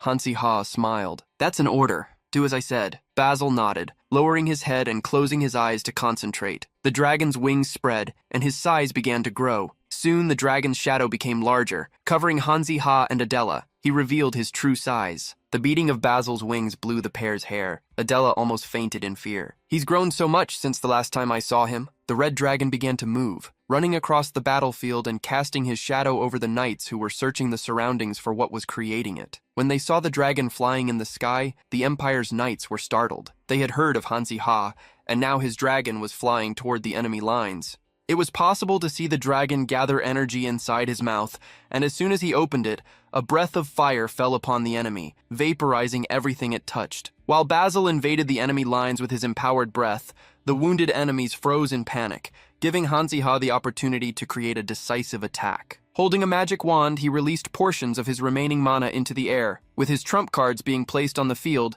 he summoned the last one to face Abaddon, the former leader of Kastika, Han Taiso. Because of the reversal ability, Hansi Ha had spent all the mana he had left and could not fight directly. Moreover, he had not expected Abaddon's presence. Despite the surprise of still having a trump card prepared, they would make Abaddon face the mage and blood count feared by most dark mages, Han Taiso, Hansi Ha's father. Han Taiso looked over the battlefield, greeting his enemy. "It's been a while, Abaddon." Faced with the emotionless gaze, Abaddon smiled slightly, returning the greeting. "It has been a while. It's the first time since you expelled me from the Empire." To the smiling provocation, Han Taiso replied with a furrowed brow and a dark expression. "Yes, you became stronger after obtaining the power of the cube. If I had known something like this would happen, I would have eliminated you that day. I deeply regret the past." Seeing Abaddon invade a land he had worked so hard to protect, Han Taiso asked whether he was there for revenge. The leader of the Dark Mages burst into laughter, telling him not to worry. I'm not interested in you or your land. He looked at someone behind Han Taiso. I only need one person. Hansi Ha, hand over your son. Faced with Abaddon's malicious gaze, Han Taiso grew desperate. The Count did not understand how that bastard knew his son's name, and on top of that, had risked everything to invade the camp. To kidnap him. Seeing the Count's expression became a pleasure for Abaddon. It seems even you have a weakness, and that appears to be your son. So, what will you do? Abaddon's threats did not matter. Han Taiso would not hand over his son easily. From his hand, a sphere of blue mana began to form, expanding into a lightning attack that fell upon Abaddon. Explosions erupted over him, but his voice did not weaken. Instead, it became mocking. Han Taiso, instead of growing stronger, you've become weaker. You're trembling more than usual. I'm disappointed. The taunts enraged the knight, who extended his sword, creating a magic circle at its tip as he shouted, I no longer plan to play your games. The attack magic unleashed by Han Taiso created countless arrows that rained down upon Abaddon. Even in the face of the powerful assault, the dark mage did not waver. Ha ha ha, what a prehistoric spell formula. Something like this can be broken instantly. Abaddon raised his hand, which was surprisingly holding a cube. That was the blue cube. Han Taiso felt the enormous amount of mana contained within it. It would be possible to win the fight if he himself could obtain mana from that source, but it was in Abaddon's possession, and now he wanted to retaliate for all the defeats of the past. With the cube, he drew out mana to use a dark spell, Poisonous Roots. Roots several times larger than a human being rose from the ground. They stretched toward the soldiers, who screamed in desperation. The roots grew at such a rapid speed that Han Taiso realized he would not be able to escape them. They would have to be cut down to get free. However, the knights who had been caught tried to do so, but they failed. That revealed that physical attacks did not work. Making a decision, Han Taiso touched the ground with the tip of his sword as he knelt. He decided to create a barrier to remove the poison. Before, he would never have chosen such a disgraceful way to fight, using all his mana. But Hansi Ha, his son, was not in a condition to protect himself alone. Using everything he could in his safest method, Han Taiso pleaded with his own body, just a little more. Interrupting Han Taiso's attempt, Abaddon asked curiously, why are you drawing that magic circle with such desperation? Is it to protect the person behind you? Do you think he is your son? Confused by Abaddon's words, Han Taiso looked back and saw that the one behind him was only an ordinary soldier. He hurriedly stood up, trying to look for Hansi Ha, and ended up finding him unconscious in Abaddon's arms, who was already rising into the air, preparing to leave. I forgot to mention that my illusion magic has improved even further. What a pity. You've already poured all your mana into that magic circle. With a look of mockery and pity, Abaddon bid farewell. I will take this boy and along with him my victory. Han Taiso did not know how to react. He no longer had the strength to do anything. His magic shield began to crack, just like his mental state. Hours later, a young man hurried into a tent, lifting the curtain as he arrived. Is everyone all right? Natalie, One, Adela, and the others were gathered there. Arriving as fast as he could, Li Han asked anxiously what had happened. One looked away and revealed, Hansi Ha was kidnapped in the middle of the battle. Count Han Taiso tried to stop him, but it happened too quickly. Basil sensed the danger at the end and rushed to attack Abaddon, but according to Natalie, he disappeared together with Hansi Ha. For Li Han, if he had brought such a large force to Kastika just to take Hansi Ha, it was probably because of the cube. They also discovered that Hansi Ha had bonded with 2 cubes. That was his doubt. One revealed that given the situation, Li Han's guess seemed the most reasonable. What if the cube Hansi Ha possessed was the objective? He was probably in the NGC zone now. Yun Raoul asked the group anxiously whether Hansi Ha would hand the cubes over to Abaddon. The one she knew would never do such a thing, no matter how much he was threatened. That gave her the courage to fight back. Let's save him. He's not complete yet, but we have a map. If it's dangerous, I'll go. I don't know if my prophet intuitions will help me, but it's better than nothing. Li Han tried to stop Yun Raoul, since they did not even know what dangers existed, and the risks were far too high. With so many things to face, someone stepped forward. Adela. Then I'll go. Everyone looked at her, determined to search for Hansi Ha. I will invade the enemy base. She also warned, we'll need support in case something happens. You will follow me slowly. I will notify you if anything happens, so stay close. Li Han was startled by how quickly Adela was forming a plan. I understand that you want to save Hansi Ha and that you can't think calmly right now, but Abaddon will keep Hansi Ha alive for the time being. Until he obtains the cube, he will keep him alive at any cost, because that benefits him. So we have some time. In response to Li Han's statement, Adela questioned, you say Hansi Ha will be kept alive? Do you take responsibility for what you're saying? Can you guarantee that that crazy bastard won't do anything? The fury Adela felt made her bite her lips until a vivid red trickled down. No matter what you or the others say, I will save Hansi Ha. Ha found himself in a dark warehouse and wondered why he was there. A headache arose, and he remembered being kidnapped by Abaddon. Even though he could have eliminated him, Abaddon had made a different decision, which left Ha confused. The protagonist walked around the place, which seemed to be the base of the Dark Mages, the so-called NGC zone. Even though he had searched for this place for years, he ended up finding it unexpectedly. He wondered if the others were worried about his disappearance, just as he also feared that something might have happened to them. As getting out of there was his priority, Ha began to explore the surroundings until he heard a sound, a faint growl. He ran and picked up Basil upon seeing him lying on the ground. He never expected that the little dragon would follow him to the point of also being captured. Worry appeared in Ha eyes. He wished Basil had managed to escape. With urgency, Ha tore his own shirt and used it to bandage his companion's wounds, which were deeper than he imagined. He also tried to use healing magic, but something in the environment prevented the use of magic, blocking the flow of mana. Basil suddenly awoke, letting out an intense growl. A door opened, and Abaddon appeared, clapping his hands while observing the interaction between master and injured pet. Upon seeing Abaddon, Basil became enraged and lunged at him before Ha could stop him. Abaddon smiled provocatively, and with a slight movement, pushed the little dragon away. Having spared the creature because it belonged to a rare species, Abaddon questioned whether he should have eliminated it. The protagonist was enraged at the man and grabbed him by the collar of his cloak. "You wretch! What are you doing?" Abaddon looked at him with contempt. "How dare an insect touch me?" From his hand, a dark energy emerged, and the single strike that hit Ha was enough to throw him to the ground. Abaddon mocked, "This cursed creature and its master, acting without knowing your limits. Perhaps you have been spoiled too much, heir of Castica." Hooded servants began to emerge as Abaddon ordered, "Tie him up!" Far from there, an expedition was underway. The group noticed that Adela was exhausted. She hadn't slept for 2 days. Without knowing what had happened to Ha, she refused to rest. After a long journey, they found a cave blocked by a large rock in the Otris Mountains. Using magic detection, Adela could feel, however vaguely, the presence of Ha. Without the map, Yun-Ha'ul believed they would never have found that place.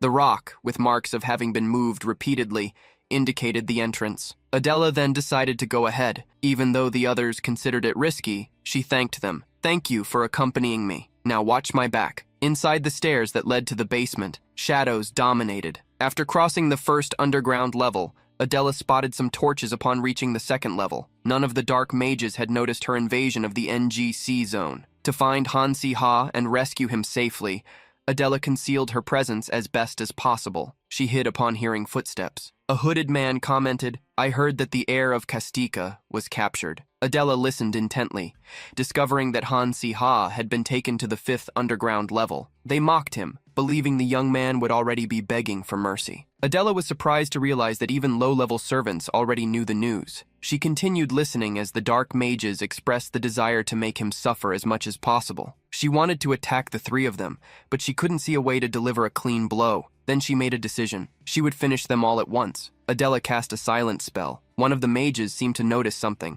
and asked if the others had heard any noise. Before they could react, a figure leaped over them in a surprise attack. The blow struck its targets, destroying the corridor. With the decisive attack, Adela buried the enemies. Now she saw the path ahead was clear. The direction she would take was already defined, the 5th underground floor. Outside, Yun-Ha'ul and the others waited. Upon hearing the noise, Li-Han wanted to go down, but Ha'ul stopped him. Concern arose in her eyes as she had stopped sensing the mana of Ha and Basil. Until shortly before, she could still perceive the presence of both before Adela entered the enemy base. But suddenly, everything vanished. She wanted to warn Adela, to tell her it was dangerous to keep advancing. One, upon hearing her, said he would try to warn her through the mana channel. Upon being contacted, Adela replied that she was already on the 2nd underground floor. Even so, they insisted that she retreat. Despite understanding their concern, Adela knew it would be too late if she turned back. She informed one that she had discovered Ha was on the 5th floor. She didn't want to give up because of an uncertainty. In the end, she ended the communication, leaving everyone apprehensive. Adela continued down the stairs, her steps slow so as not to draw attention. From there on, there was no turning back. When she reached the underground area,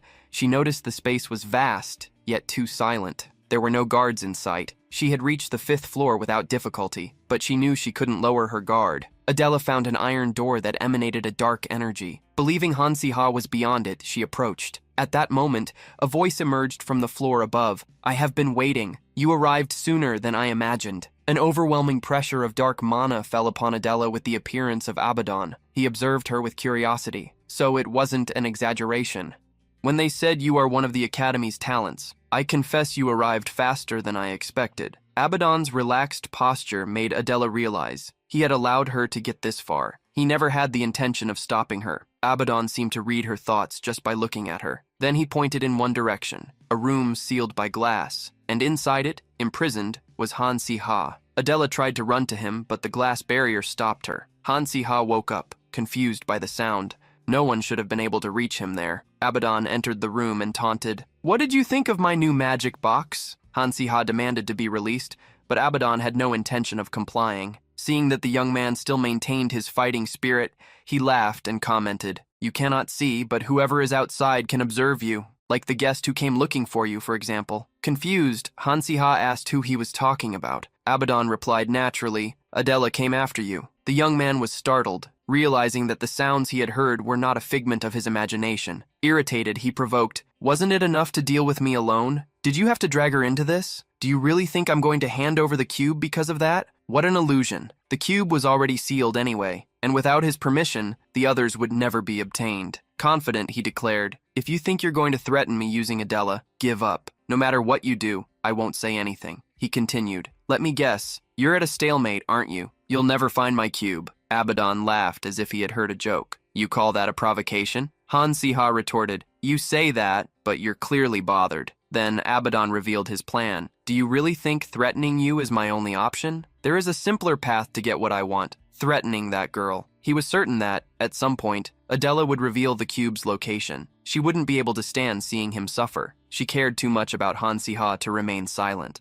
Hansi-ha cursed the fact that Abaddon had considered that possibility. He tried to divert his attention, but he knew it wouldn't be easy to deceive him. On the outside, Adela began to hear Hansi-ha's screams. Under overwhelming pressure, intense suffering, he eventually gave in, collapsing before her eyes. Adela ran to the glass barrier, shouting for him to hold on. "Just hold on a little longer. I will get to you." But no matter how much she shouted, her voice did not reach him. Having come so far, she found herself powerless, stopped by a simple barrier. Abaddon watched in silence. Adela was facing a fate she had chosen, moving forward even knowing the danger. Even if she was like a moth drawn to a flame, she refused to give up. Gathering her strength, Adela activated a powerful magic, strengthening herself to defy fate itself. Adela threw her own body against the glass wall. From the inside, the impact could be clearly seen. Soon, exhaustion caught up with her. Even her bones seemed on the verge of breaking. Abaddon walked toward her, mocking, "This barrier will not break like that. Even so, your spirit is admirable. I must acknowledge it," he continued. "But I can't help thinking that you are being foolish. From the beginning, I offered only one proposal. Tell me the location of the cube, and I will let both of you live. It is a simple and merciful offer, don't you think?" Adela questioned whether he would really keep that promise. Abaddon decided to help her make a decision. He snapped his fingers, and the mist covering the barrier dissipated. Now she could see Hansi-ha. He instructed her to observe carefully. If she didn't decide, something would happen to him. As he felt the light appear again, Hansi-ha sighed, as the pain had ceased for a moment. Then he heard a voice, and a hand touched his face. As he opened his eyes, he saw Adela. She asked if he would be able to escape. The others were waiting outside. She believed that by joining forces, they could defeat Abaddon. She was even willing to hand over the cube and fight to get it back later. Tears streamed down Adela's face as she asked if they couldn't simply give Abaddon what he wanted. Hansi-ha lowered his head, denying it. He warned her not to trust Abaddon. No matter what he did, he would not allow them to leave alive. Then he gave an order. "Run!" Crying, Adela gave a faint smile and asked why he was so selfish. She didn't want the cube, nor any of this. Even hearing his words, Adela saw no alternative but to cling to the hope of some mercy. She then pulled from within herself a sphere of light, which transformed into a golden cube, the cube of the void. She apologized to Hansi-ha because she did not care about the fate of the world as long as she could save him. Hansi-ha had entrusted the cube to Adela to hide it. Now she handed it over to Abaddon. "Here is one of the cubes. If you want the other, release Hansi-ha and I will tell you where it is. Keep your promise." However, Adela was surprised by the response. Unfortunately, one is not enough. Abaddon was seeking both cubes. Since one of them was still hidden, the deal had no value. He then gave a final warning, and as a threat, pointed at Han Si-ha, causing new attacks to fall upon him. Adela screamed, desperate. Han Si-ha felt the injustice of that situation. He was not like Li Han, who carried a great purpose. He only wanted that world he had transmigrated into not to collapse. He just wanted to live a little longer. But at that moment, even driven by anger, he no longer accepted just that. Now, Han Si-ha wanted to live. For the first time, he thought of something different. There should be monsters in that underground, including Basil. What if he used an area taming? His voice echoed through every corner.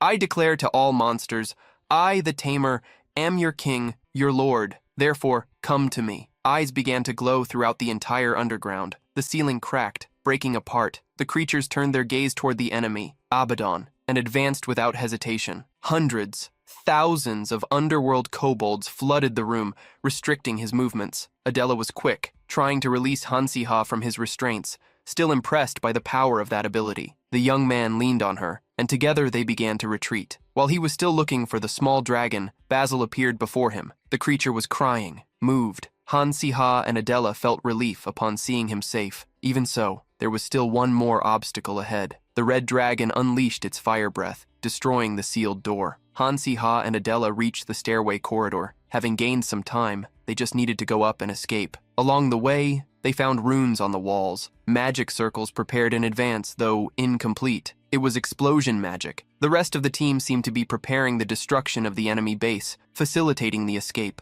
Adela imagined that the others were nearby, since there was still residual mana in the circles. As they had already passed through there, they had probably ended up missing each other. Han Si-ha asked Adela to contact the rest of the team. She found the request strange, since they would meet everyone upon leaving the underground. Then he revealed what he had been thinking while they climbed. Now that Abaddon's movements were partially restrained, perhaps that was the only chance to destroy the core of the machine. Han Si-ha recalled the words she had said before. How many people still need to fall for this war to end? We need to do something to bring it to an end. With that, he made a decision. Let's go back to the 5th underground floor and end everything at once. Adela thought Si-ha had gone mad. After all, he had barely escaped with his life just a few minutes ago. Han Si-ha acknowledged what had happened, which made her question why he wanted to return to that madness. The young tamer reminded her of what she already knew, that war could only end if they destroyed the heart of the machine. In the original story, not even Li Han managed to defeat Abaddon in a direct confrontation. No matter how much they prepared, facing him head-on was practically asking to lose. Han Si-ha stated, before Abaddon gathers all the cubes, destroying the machine is the only way to win. If this is our last chance, then let's take it. One, upon being contacted, was shocked. They had barely escaped the underground with their lives, and now Han Si-ha was saying they intended to go down again. Seymour, on the other hand, seemed to partially understand his intentions. Before making any decision, the group asked if Han Si-ha was all right. He had used all the potions he had received from Adela. Even so, she still handed him the last one remaining. Solia asked if the pair would head straight to the 5th underground floor. Since they had returned to the surface, she wanted to know what the next step would be. The protagonist asked Yoon Ha-eul to go down and join him and Adela. The Earth manipulator was surprised. Ha-eul was the only one capable of accessing the mana circuits and neutralizing the cube, which is why her presence was indispensable. The young woman already suspected that, in the end, everything would come to that. Seymour asked if that was the result of some prediction, but she simply smiled, saying it was intuition. Li Han contacted Han Si-ha, who waited to hear him. Li Han thanked him for the decision to face Abaddon. Regardless of what happened, he wished him good luck and said, let's meet again, alive. The protagonist remained silent for a moment, accepting those words. The pair descended once again into the underground. Before Yoon Ha-eul arrived, it would be best to find the heart of the machine.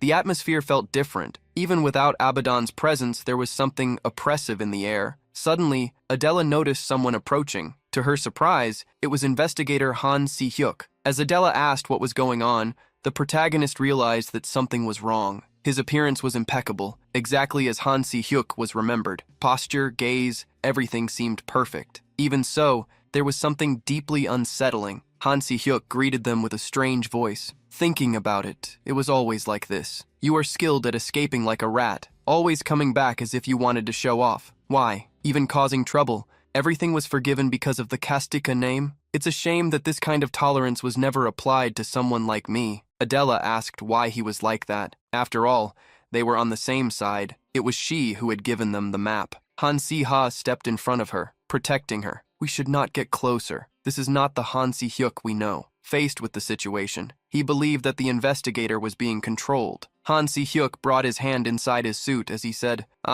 it would be troublesome if you simply retreated now. I have waited more than a decade for this moment. He then pulled out a magic wand and attacked. The protagonist quickly dodged, pulling Basil and Adela along with him. Even though he had used all the potions to recover his life, his mana had not yet fully recovered. In that state, he would not be able to face Han Si-hyuk, someone who was already difficult even under ideal conditions. Basil realized the situation and advanced. Enraged, the small dragon created a fireball and attacked. Han Si-hyuk mocked. Even in the face of the end, you still try to protect your master? His magic collided with Basil's attack, generating an explosion that filled the area with dust and mist. Seeing the dragon as an obstacle, Han Si-hyuk decided to end it quickly, releasing his demonic energy to the fullest. Adela and Han Si-ha began to feel the effects. The protagonist, still weakened, could barely breathe. Adela acted quickly, raising a large wall of stone around them. Even so, the dark energy seeped in through small gaps. Faced with such overwhelming power from the start,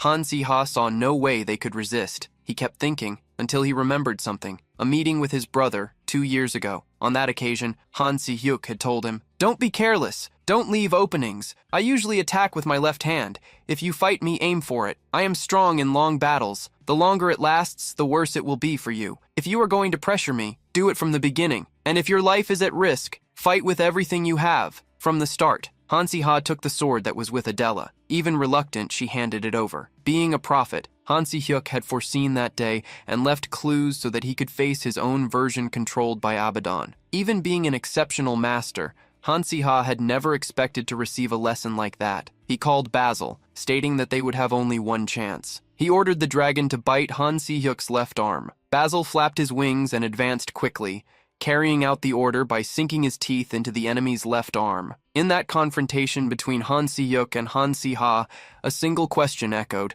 Why did it have to end that way? Why did two who were once called brothers now have to point their blades at each other? Han Si-hyuk fell to the ground. Adela ran to Han Si-ha, worried. She also turned to the investigator and realized that he was still alive. Adela asked what they would do. Han Si-hyuk's body had absorbed more energy than it could withstand. Han Si-ha knew what could happen if they left him there.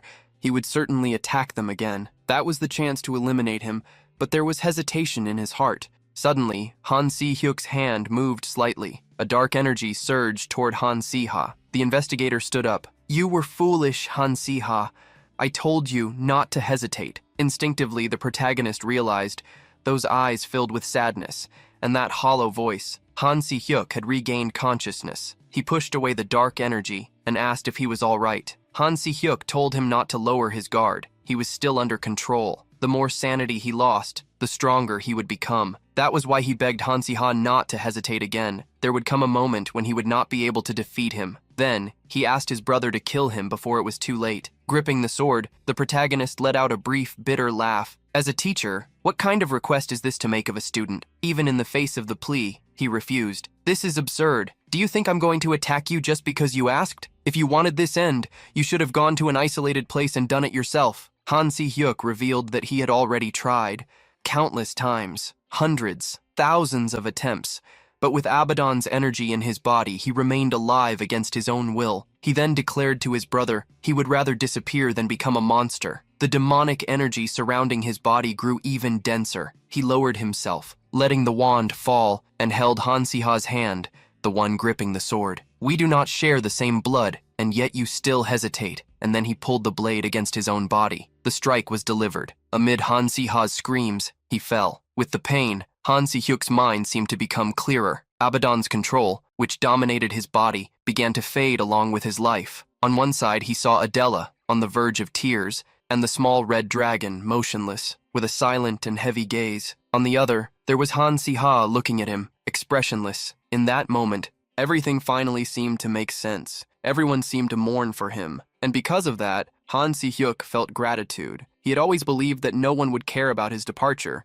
A prophet cannot see his own future, but once, he had managed to. Perhaps his fate had been decided at that moment. A distant father, a half-brother who received all the affection, and him, someone forgotten, excluded from that world. His life had been marked by resentment and regret. Adela then noticed the dark energy overflowing from Han Si-hyuk's body. She tried to get closer, but the protagonist stopped her. That energy burned, just like his own body. Han Si-hyuk murmured, "If only one of us can continue, then I want to protect Kastika." At the end of a life without direction, he finally found a purpose. Instead of himself, destined for ruin, he preferred that Han Si-ha, alongside trustworthy companions, continue living. Han Si-hyuk said his farewell. "Brother, I have left the path open. Move forward. You must survive no matter what happens." With each word, his body became more ethereal until it disappeared completely, leaving only the sword embedded. In silence, the protagonist remained still, with a heavy gaze. He looked away, unable to accept that in the end, his brother had cared more about him than about himself. Adela approached, worried, but Han Si-ha asked her not to worry. He then picked up a cube and tried to return it to Adela. It was the cube of the void, the same one she had handed to Abaddon earlier. He praised her for having used a cube linked to him, which would inevitably return, but asked her not to do that again. Si-ha explained that the cube could be useful in critical moments. Adela asked if he would also need it, but Han Si-ha already had another intention. A red cube appeared in his hand, the cube of the senses, an artifact that granted immense power in exchange for the sacrifice of the wielder's senses.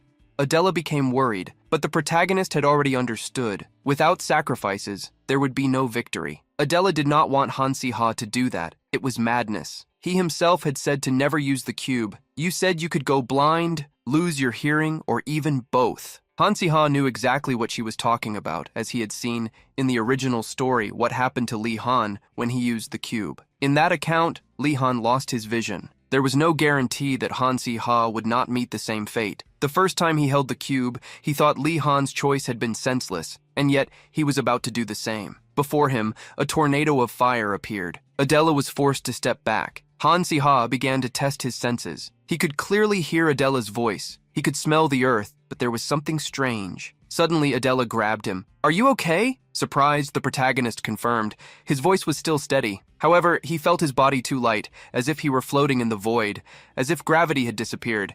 He could not feel the touch of Adela's hand on his arm. Then he revealed, "Touch, I have lost the sense of touch." Adela was startled, but he reassured her, "Don't worry, my other senses have become sharper." His vision seemed broader, his hearing more precise, advantages that could help him against Abaddon. Han Si-ha then warned that they would change the plan. Adela would take the cube and return to the surface with Basil. After reflecting, he had found a way to buy time to destroy the heart of the machine. Basil's mana was the most intense among them, so Abaddon would certainly try to track him. That was exactly what Han Si-ha wanted, to lure Abaddon to the surface while he would advance alone through the underground. He asked that, together with Li Han and the others, they keep Abaddon occupied for an hour.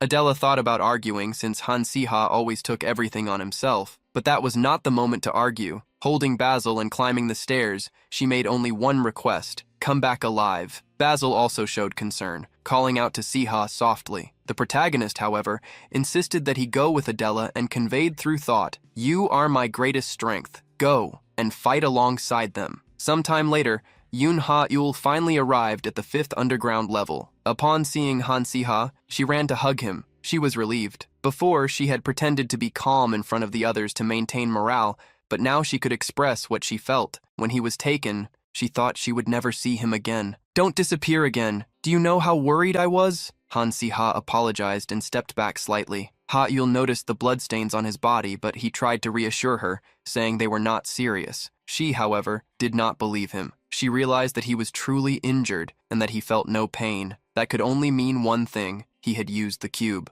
Han Si-ha sighed, realizing he would not be able to hide anything from her. Ha-eul summoned the spirit of a cat, Joy, to heal him. The healing ability enveloped Han Si-ha with a vibrant energy, closing his wounds. The protagonist was surprised. He had not imagined that a feline spirit could do that. After recovering, he thanked her. He also explained that he had sent Basil and Adela to the surface. Ha-eul said that she did not need to hear all the details now. They could talk later. It was better to hurry. While guiding the way, she explained that from what she had detected, the heart of the machine was further ahead, in the deepest region of the NGC area. Soon, a large iron door appeared before them, marking their destination. Meanwhile, outside at the entrance of the cave in the Audris Mountains, Explosions lit up the surroundings. Abaddon advanced with a sword in his hands, observing the youths. I thought you were just playing at making friends, but it seems that's not the case. Upon seeing them fight for one another, he realized they were willing to sacrifice even their own lives. As Han Si-ha had predicted, Adela and Basil had drawn Abaddon there. Li Han stepped in front of the group. You're looking for Han Si-ha, right? But what can we do? He never returned to the surface. Abaddon mocked, imagining that Han Si-ha believed they could stop him. At the moment the control broke, he realized that Han Si-hyuk had chosen his own end. Someone with that level of skill would not easily lose to Han Si-ha. That was why Abaddon believed he would head straight to the surface. Now, irritated, he murmured, "How pathetic! Why do you waste your lives for friendship, love, or family? You should know as well. You are nothing but bait. Bait to delay me," he provoked. "Isn't it a waste to throw your lives away like this? I truly cannot understand people like you." A voice responded, "Of course you wouldn't understand." Solia stepped forward, raising her hand and conjuring the flame of purification. Shields appeared around everyone. The mage faced Abaddon and declared, "You will never understand, because this is a feeling you have never experienced." Abaddon smiled, dismissive. "Those useless emotions mean nothing to me." Dark energy exploded toward the group. Li Han advanced, asking Solia to try to immobilize Abaddon. Under the purifying rain, the waves of energy were neutralized, opening the way for his advance. He attacked, but Abaddon retreated with ease. The power of light did not seem to affect him as expected. Defeating him would not be simple, but they were not alone. Basil appeared, unleashing his fire breath against Abaddon. The attack engulfed him, but he remained unmoving. Li Han seized the opening and leaped, preparing a powerful strike. Abaddon mocked, drawing his own sword. "Pathetic! Your attacks are far too predictable." Cuts of dark energy tore through the air toward Li Han, who barely managed to dodge. However, the energy continued advancing, putting everyone else in danger. One was the first to be hit. The blow pierced his side and hurled him backward violently. Li Han ran to him, but as he approached, he saw something that made him stop abruptly. An arm had been torn off and thrown far away. One fell to the ground, his body trembling as the severed limb released a dark energy that seeped in like poison, piercing his flesh and advancing inward, attacking his organs. One's breathing grew weaker and more irregular, failing with each passing moment, as if his life was slipping away little by little. Li Han felt despair hit him hard, guilt settling in immediately. He had dodged the attack, but if he had raised a barrier, if he had remained in place, One would not be in that state. At the last second, a light appeared. Adela cast a healing spell on Juan and shouted, "Li Han, what are you doing just standing there like that?" He looked away, unable to face her, because he knew it might already be too late. Even so, Adela did not give up. Even if the chances were minimal, even if everything pointed to the worst outcome, she refused to abandon Juan because she knew Han Si-ha would never do that. Her words struck Li Han, who clenched his teeth and lifted his gaze, realizing she was right. If Han Si-ha were there, he would keep fighting until the very last moment. Following Adela's example, Li Han gathered his mana and tried to stabilize Juan, his hands trembling as he begged his friend to hold on. At the same time, on the 5th underground floor, Han Si-ha and Ha Yul advanced through the cave, searching for the heart of the machine that should be hidden somewhere below them. Even if only vaguely, Han Si-ha could feel a dark energy pulsing through the environment. Something distant, but undeniable. Ha Yul, however, could not perceive anything, which made him explain that his senses had been amplified, although that did not solve the main problem. The machine was below them, deeply buried, and probably only Abaddon knew how to operate it. With no time to hesitate, Han Si-ha asked what Ha'ul intended to do. She thought for a brief moment before responding firmly that they would simply destroy the place. Han Si-ha considered using magic, but Ha'ul had already advanced, enveloping her fist with mana and striking the ground with brute force. Each impact made the stone crack, giving way little by little under her direct assault. Watching that, Han Si-ha understood why Juan used to fear her. After a few blows, the ground finally gave way, revealing the heart of the machine. Before them stood an iron altar, ancient and imposing, with 6 slots, 2 of which were already filled with cubes. Time was limited, at most 1 hour, perhaps less. If Abaddon returned before that, everything would be lost. Han-si-ha forced his mind to focus and began analyzing the structure based on the memories of the original story. He identified the control points in the cube slots, confirming that the cubes of the sun, the moon, and emotions were already installed. Others were with him, but some pieces were still missing. It was then that he remembered Abaddon's words about searching for 2 cubes. Before, that had seemed meaningless, but now it raised a possibility. Han-si-ha spoke with the weight of the conclusion. The cube of life is not here. Surprised, Ha-yul questioned whether Abaddon was hiding it, but Han-si-ha considered that hypothesis unlikely. Then he asked if the machine could function even incomplete. Ha-yul answered that it could, but with a critical condition. Once activated, it could not be stopped. Furthermore, an incomplete machine would not be able to stabilize its energy. Han-si-ha then concluded that it would explode.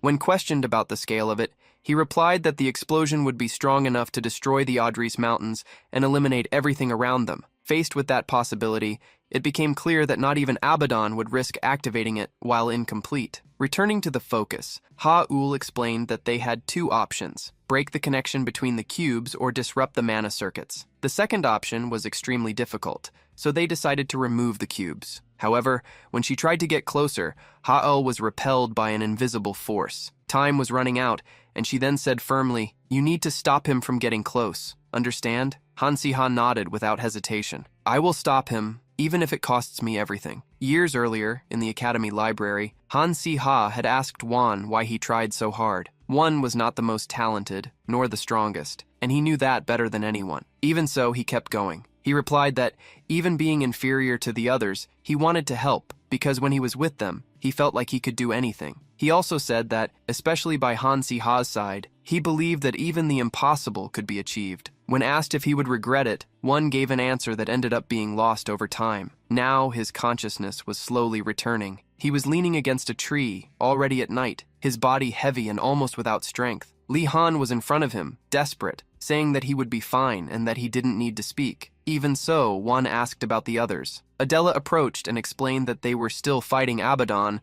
but that they had brought him to the rear because of his condition. They were buying time, but not for long. It was then that Wan spoke, with difficulty. "I don't regret it." Adela did not understand immediately, and he continued, gathering the little strength he had left. "Tell Han-si-ha that following you and getting this far was the best choice I ever made." One extended his hand toward Adela, trying to reach something beyond her. At that moment, a strike cut through the space and hit him directly. His body disappeared completely. The tree behind him was pierced and split in half by the impact. Adela fell to her knees, unable to react. Footsteps echoed slowly as Abaddon approached, as if none of that mattered. He then said, "I'm sorry, I got tired of waiting." Stopping in front of her, he looked around with disdain before concluding, "Now that I've finished with the weakest, how do you intend to entertain me?" Adela stammered, unable to speak. Abaddon looked at her with a smile on his face. At that moment, he sensed danger approaching and frowned. Abaddon quickly raised his sword, blocking the strike launched by Li Han. Confusion arose in Abaddon.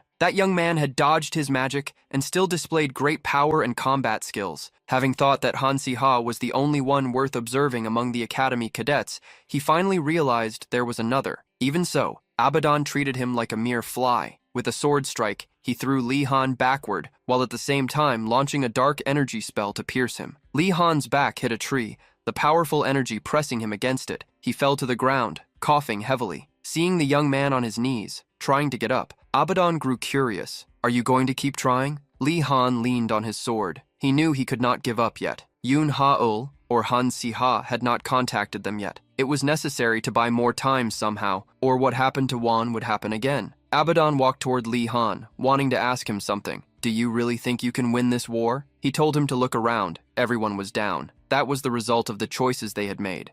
"Isn't this a useless and pathetic sacrifice?" Li Han wondered what he should do. Abaddon was already ignoring him, warning, "If you still intend to stand in my way, then prepare to pay the price with your life." The enemy was moving away. Li Han knew he needed to stop him, that he needed to chase him, but the wounds and internal pain were too much to bear. Abaddon reached the underground some time later, and Han-si-ha heard his voice. "I was wondering what you were planning by using your companions as sacrifices, but you were just sneaking around like a rat. I almost feel pity for the sacrifices that perished because of you." Abaddon now looked like nothing more than a grotesque body, like a black furnace that burns everything it touches. That was no longer human, but a form closer to a demon. Han-si-ha could understand. Abaddon was currently under the influence of the cube of emotion. The more power he used, the more he would lose all emotions except anger. The one who borrowed the cube's power was no longer an ordinary human. Now, a battle between him, who had turned into a monster, and the monster before him would take place. In an instant,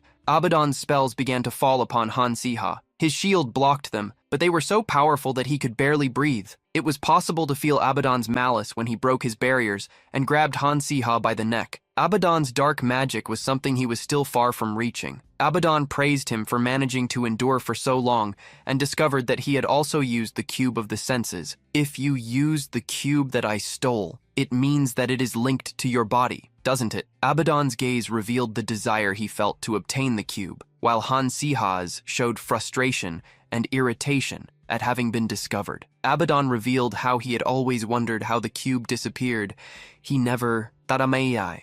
That was what made him believe. To obtain the cube, I just need to eliminate you, right? Han Siha's silence made him think he was correct. At last, he would be able to obtain the cube. Hayul, hidden in a corner, tried to stop the little cat Joy. The cat used her healing magic to try to save Han Siha, but the green light she emitted caught Abaddon's attention. At that moment, the protagonist realized something. Joy was a cat that hadn't grown at all since the moment they met. With the ability to easily heal others' wounds, it revealed that Joy was in fact the cube of life, hiding her true form within a living creature. The glow around Joy seemed to be happening due to a reaction from being close to the other cubes. Han Siha couldn't allow Abaddon to obtain her. Ha-ul, grab her and run now! As Han Siha was slammed against the ground, the young psychic quickly picked up the small cat in her arms. With the cat in his arms, Rael tried to escape. Hansi Ra wanted to buy some time for her. Abaddon would not allow her to escape, but Hansi Ra blocked his sword with her own sword. "Abaddon, your opponent is me!" he shouted, furious with the young man. Abaddon lunged, his attack flying over his shoulder. The blow, if it had hit,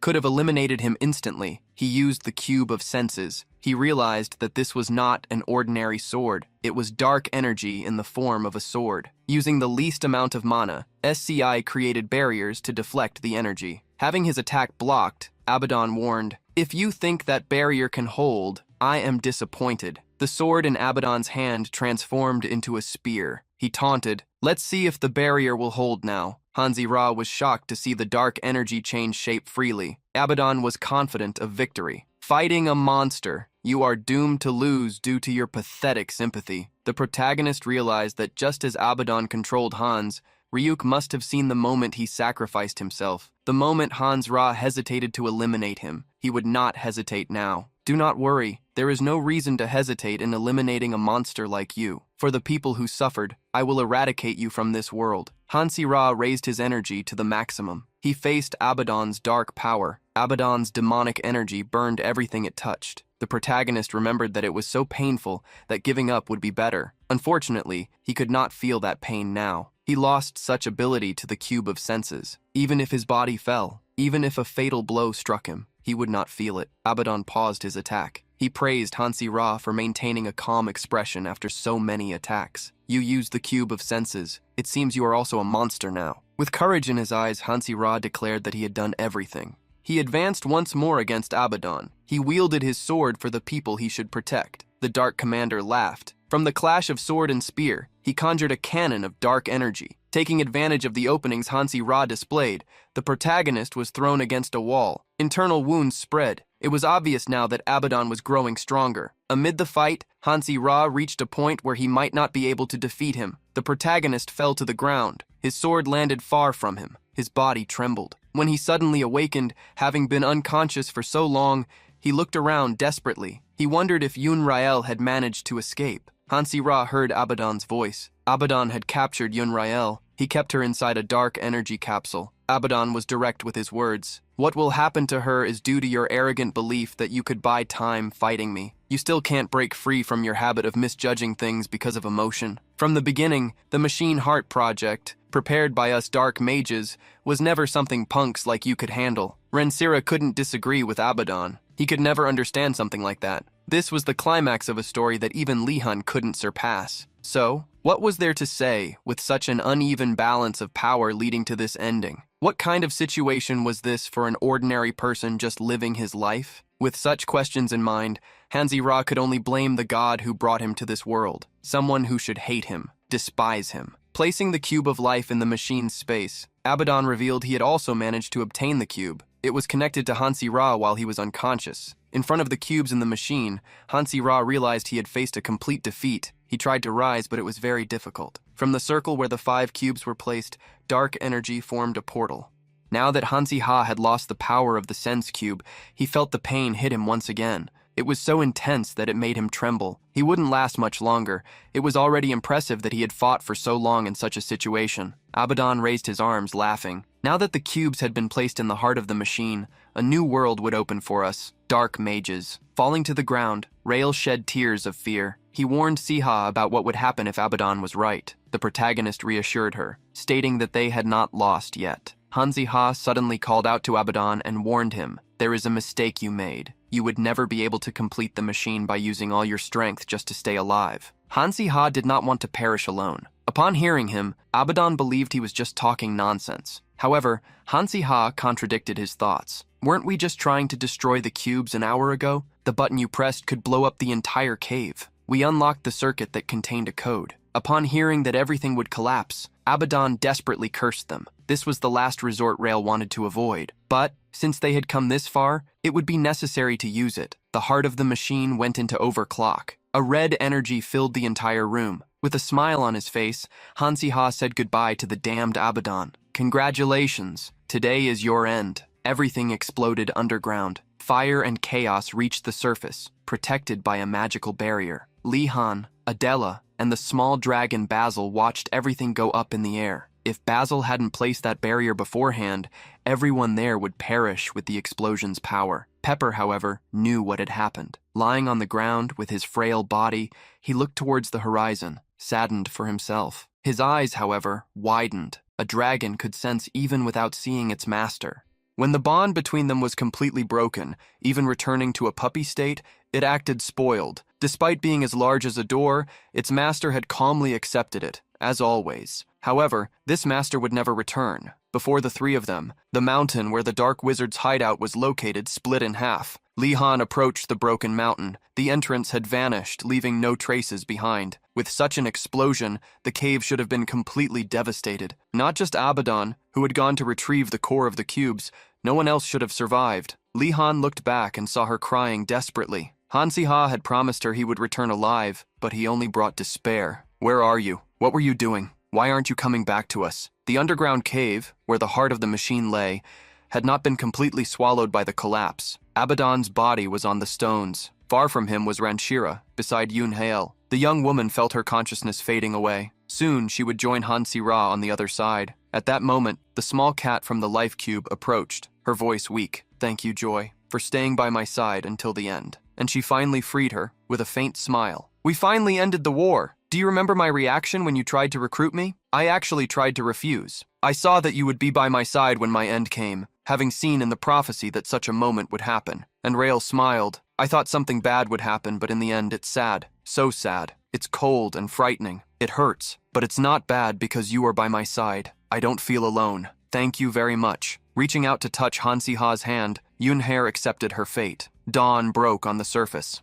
Lihan and the others who were alive confirmed that Abaddon was defeated. Della, thanks to the power of the earth and her tracking ability, was able to find Hansi Ha and Yun Hial. They thanked them and apologized for giving them the hardest and cruelest mission. The heart of the machine was destroyed and Abaddon eliminated. The endless battle had been won. The Dark Wizards, losing Abaddon, would go into hiding. The war that had tormented them for years had finally ended. But for this, they had lost many things. Crying in despair, Della swore, "Even if everyone in the world is happy, I will curse this day for the rest of my life." Without resentment, she did not know what to do with her life. Amid her words, she saw behind some stones a small cat. She recognized Joy, the cat that Yun Rael always carried with him. Lihan and Della crouched down, trying to understand how the cat survived. Even without knowing the answer, they saw the cat trying to comfort them. Until a green light was exhaled by the animal, they immediately realized that the cat was not ordinary. Joy created a cube of life, handing it to Della. Lihan quickly recognized what they had always sought but never found, the cube of living spirits. A hypothesis arose in Lihan's mind. Perhaps that cube had always been with the cat, just like Hansi Ha had one connected to himself. Della immediately remembered the research they had done about this cube. It was said to have special powers, such as trading one person's life for another's. Knowing what Della had thought, Li-Han held her arm. It was written on her face, her thoughts. She wanted to save Hanzi-Ha with the cube. Li-Han pleaded with her not to pursue such an idea. However, the feelings she possessed were too complex. I ran forward without looking back. Until now, I have countless regrets. If I could have eliminated Abaddon from the start, if I had been stronger, one and the group members would not have been sacrificed. Hanzi-Ha and Raoul would not have needed to choose mutual destruction. Li-Han warned that this regret would not leave his mind either, but the cube always demanded a price. In a situation where they did not know what they would need to pay, she should not attempt to sacrifice herself. Adela was astonished to hear him. In the end, she looked away, accepting the advice, thanking him, and praising the choice. Li-Han asked that they leave the cube with Sonia when they returned to the palace the next day. They could think together about how to use it. The royal knights who rushed to the site after hearing the massive explosion collected the bodies of Abaddon and the group members. They arranged lodging for the survivors so they could rest. Adela had not had a moment of rest for a long time, but for some reason she could not sleep. Solia approached, asking if she was sleeping. Adela was clear. "You know I'm not." "Then why do you ask?" Having been rivals at the academy, Solia still found it hard to say they got along so well. But after spending so much time together on the battlefield, she had begun to think of Adela as a friend. For this reason, Solia wanted to enter the room with her. Solia placed the cube of living spirits on the bedside table and left. Sitting on the bed, Adela looked at the door through which Solia had passed in surprise. Taking the cube, Adela apologized for being so selfish. As soon as she held the cube, its power overflowed. A green light engulfed her. Adela closed her eyes, and when she opened them again, she found herself in an unfamiliar place. A place of asphalt streets and concrete buildings. The modern world. Adela received a notification from the cube. "You held the cube of life and wished. Please, save Hanzi-Ha." She never imagined she would be transported to another world just by closing and opening her eyes. Looking around, Adela wondered if this was Hanzi-Ha's subconscious. She had never imagined a world like this. It could be so complex, suddenly. A car passed by her on the street. The traffic light turned green. The cars accelerated. She was surprised by the chaos before her. In doubt, she wondered if those vehicles cutting through the wind so quickly were trains. Looking around, she spotted the tallest building in the area, the veterinary hospital of Gwangju University. She decided to check it out. Upon entering the building, she came across numerous people with their pets. Believing this was Hansi's subconscious, she tried to find him. People were talking all around. An irritated voice caught her attention. "But why is that man still resisting? Doesn't he realize we didn't even treat him like a human?" The man in front of her commented. "He is simply behaving badly out in the open. He probably doesn't even care. He hasn't looked at us today." Her reaction was to observe them talking badly about someone. People cursing others behind their backs was something she hated. The man, along with his friends, even shared what he had done. "That bastard, I tell you, he has no intention of graduating peacefully. From the very beginning, last time, I even called him aside to say we should end things on good terms. He's in this situation and doesn't back down a single word. If it were Mr. Hansira, he would definitely do that." She was shocked to discover that the person they were cursing was actually Hansira. As they continued to speak ill of him, she approached, startling them with a menacing look. She asked where the person they were talking badly about was. They indicated that she should go to the first floor after passing the escalators. She continued to search for him. In a resting room, she finally found him. Slowly approaching, she couldn't find the words to speak to him. She recognized him with a single glance, even from a distance. Even if he didn't have the expression she knew, he seemed more mature. Her instincts told her that person was Hansi. He was intensely focused on something in his hand. He hadn't even noticed her hand approaching. Fear rose inside her. Not knowing what to say, not knowing if he would recognize her, she wanted to know why he was in such an unfamiliar place. Why had his subconscious led him there? Gathering courage, she moved closer, making eye contact. She could see that this Hansi didn't know her. Upon seeing a stranger, Hansi asked if he should call another doctor to help her. The information desk was on another floor. With a slight smile, she asked what he was looking at so intently on the device in Hansi's hand. She saw something called his kadam. It seemed to be something unique, but it didn't look like an article. It was surprising Ransarar read something like that. She asked what the text was about. The answer was simple, yet surprising. It's a dark fantasy and suspense novel, where everything goes completely to hell. It's not finished yet, but it seems like almost everyone is going to perish. Changing the subject, Hansi asked why she was looking for him. It didn't seem like she had business to attend to there. The protagonist asked if she was lost. He could hire someone, pretend to be indifferent while carefully attending to everything. That was Hansi. She knew him well. A smile appeared on her face when she revealed the truth. I wanted to see you. I came because I missed you. Hansi extended his hand. I'm sorry, but I already have several girls. Hansi made a tactical rejection, but that only infuriated the short-tempered woman. Furious, she grabbed him by the hair. I have to hear this annoying nonsense as soon as I get here. You have many girls? You have many girls, you bastard! Hansi shouted desperately for her to let him go. Several people heard the argument and came closer, seeing that so many were watching him. Hansi grabbed hers by the wrist and ran with her. He went to the hospital roof. If this woman were a reasonable person, he thought he could put some reason into her mind. Her clothes were strange. She spoke as if she knew him, but she seemed insane. Thinking about what to do, he first tried to talk. Okay, student, this is our first time meeting, right? But if you just show up suddenly and make a scene where everyone is watching,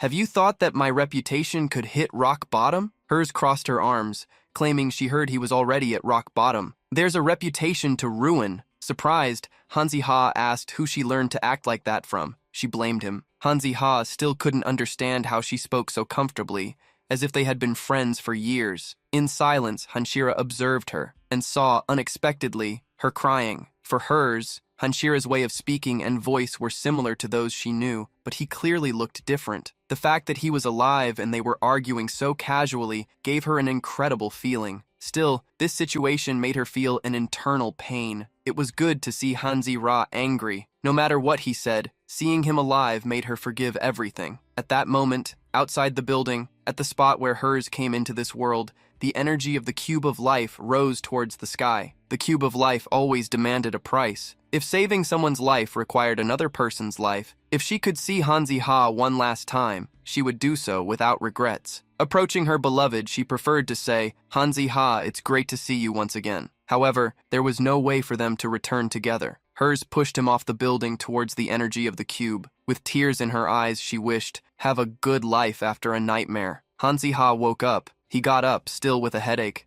The dream where he fought against Abaddon. Alongside Yun-Rei, he chose mutual destruction. It was still very real. Hans felt relieved it was just a dream, but it was even more important. He looked around. He realized he was in his room. In a state of catastrophe, Hansi aching mind struggled against the blurred image of Adela. He thought he should remember something, but he didn't know what. Something important was missing. The door suddenly opened. Solya, with a worried look, entered the room. She wasn't surprised to see Hansi conscious. The protagonist claimed to be largely fine, except for not remembering how he got there. He asked how the others were. A small silence lingered for a few seconds. Solya didn't know how to explain. She fidgeted with her hands, trying to find words. Concerned, Hansi asked why she was acting that way. Solya stepped closer. She asked him to listen carefully. Our operation was a success, but besides me and Li Han, no one else survived. The news was shocking. Slowly, Hansi began to remember what happened. What he saw was not a nightmare. What left him confused was being alive. There was no way to survive the explosion. The dream with Adela became clearer. The truth hit him. Later, in the audience chamber,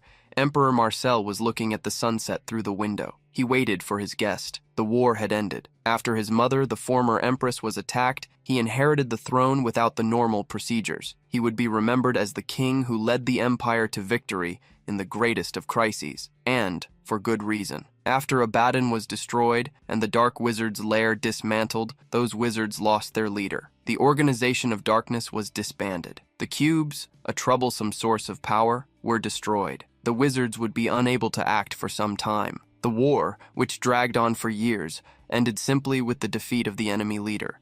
Marcel wondered how overwhelming that man's power was. How strong must Hans's soul be? The loyal retainer who gave his life to defeat that one enemy. He returned alive from death. Han faced the Emperor in the meeting room. Marcel got straight to the point. He wanted to end the war. I won't ask separately why you requested a private audience with the Emperor. I've already heard the story. Smiling slightly, Han looked away and asked, "What story have you heard?" He mentioned a few. The news of a friend who died after not resisting while I bought time at my request. Or the tragic news of Yun-Rei sacrificed because of my reckless decision. Or the story of someone who, to save me, even having left this life, exchanged her life for mine. After a minute of silence, Marcel realized he wasn't there seeking comfort. Even with his memories and senses returning, the protagonist nodded. He was there to make a proposal. Mysteriously, he asked the Emperor if he believed the cubes had truly been destroyed. Marcel frowned, questioning if the cubes were destroyed along with the heart of the machine. The protagonist felt, however,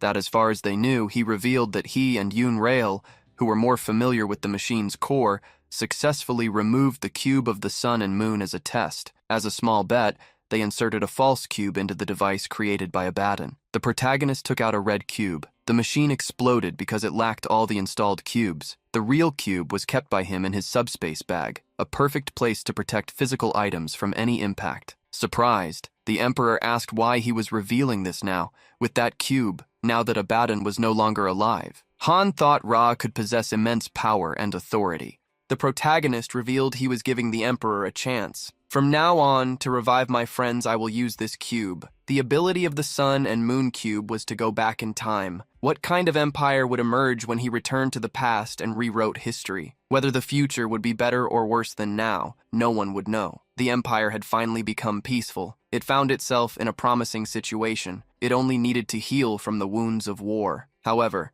if Hansi Ha used the cube to go back in time, he could ruin everything. Hansi Ha made one last proposal. He placed the cube on the ground and warned, "If you want to stop me, this is your last chance. If you let me live, you are agreeing to the use of the cube." The Emperor was startled. The idea of eliminating the hero who defeated Abaddon was unthinkable. Hansi Ha, however, stated he could become the greatest disaster in the history of the kingdom. Marcel thought about stopping him. It would surely be to contain the growing power of Kastika. After becoming the greatest contributor to the war, eliminating Hansi Ha now would be the easiest decision. Politically and as emperor, it made sense. However, since the days of the academy to the post-war period, Marcel had watched Hansi Ha closely. He had been an aide and junior who gave his own life to defeat Abaddon. He knew Hansi Ha would certainly try to create the best outcome once again. Picking up the cube from the ground, Marcel declared, "I have no intention of stopping you." The protagonist asked a question. He wanted to know if he was really sure. Handing the cube to Hansi Ha, the Emperor warned him about something. During the war, he had also done research on the cube. He discovered something about the Sun and Moon cube. The cost of using the cube was that, to go back in time,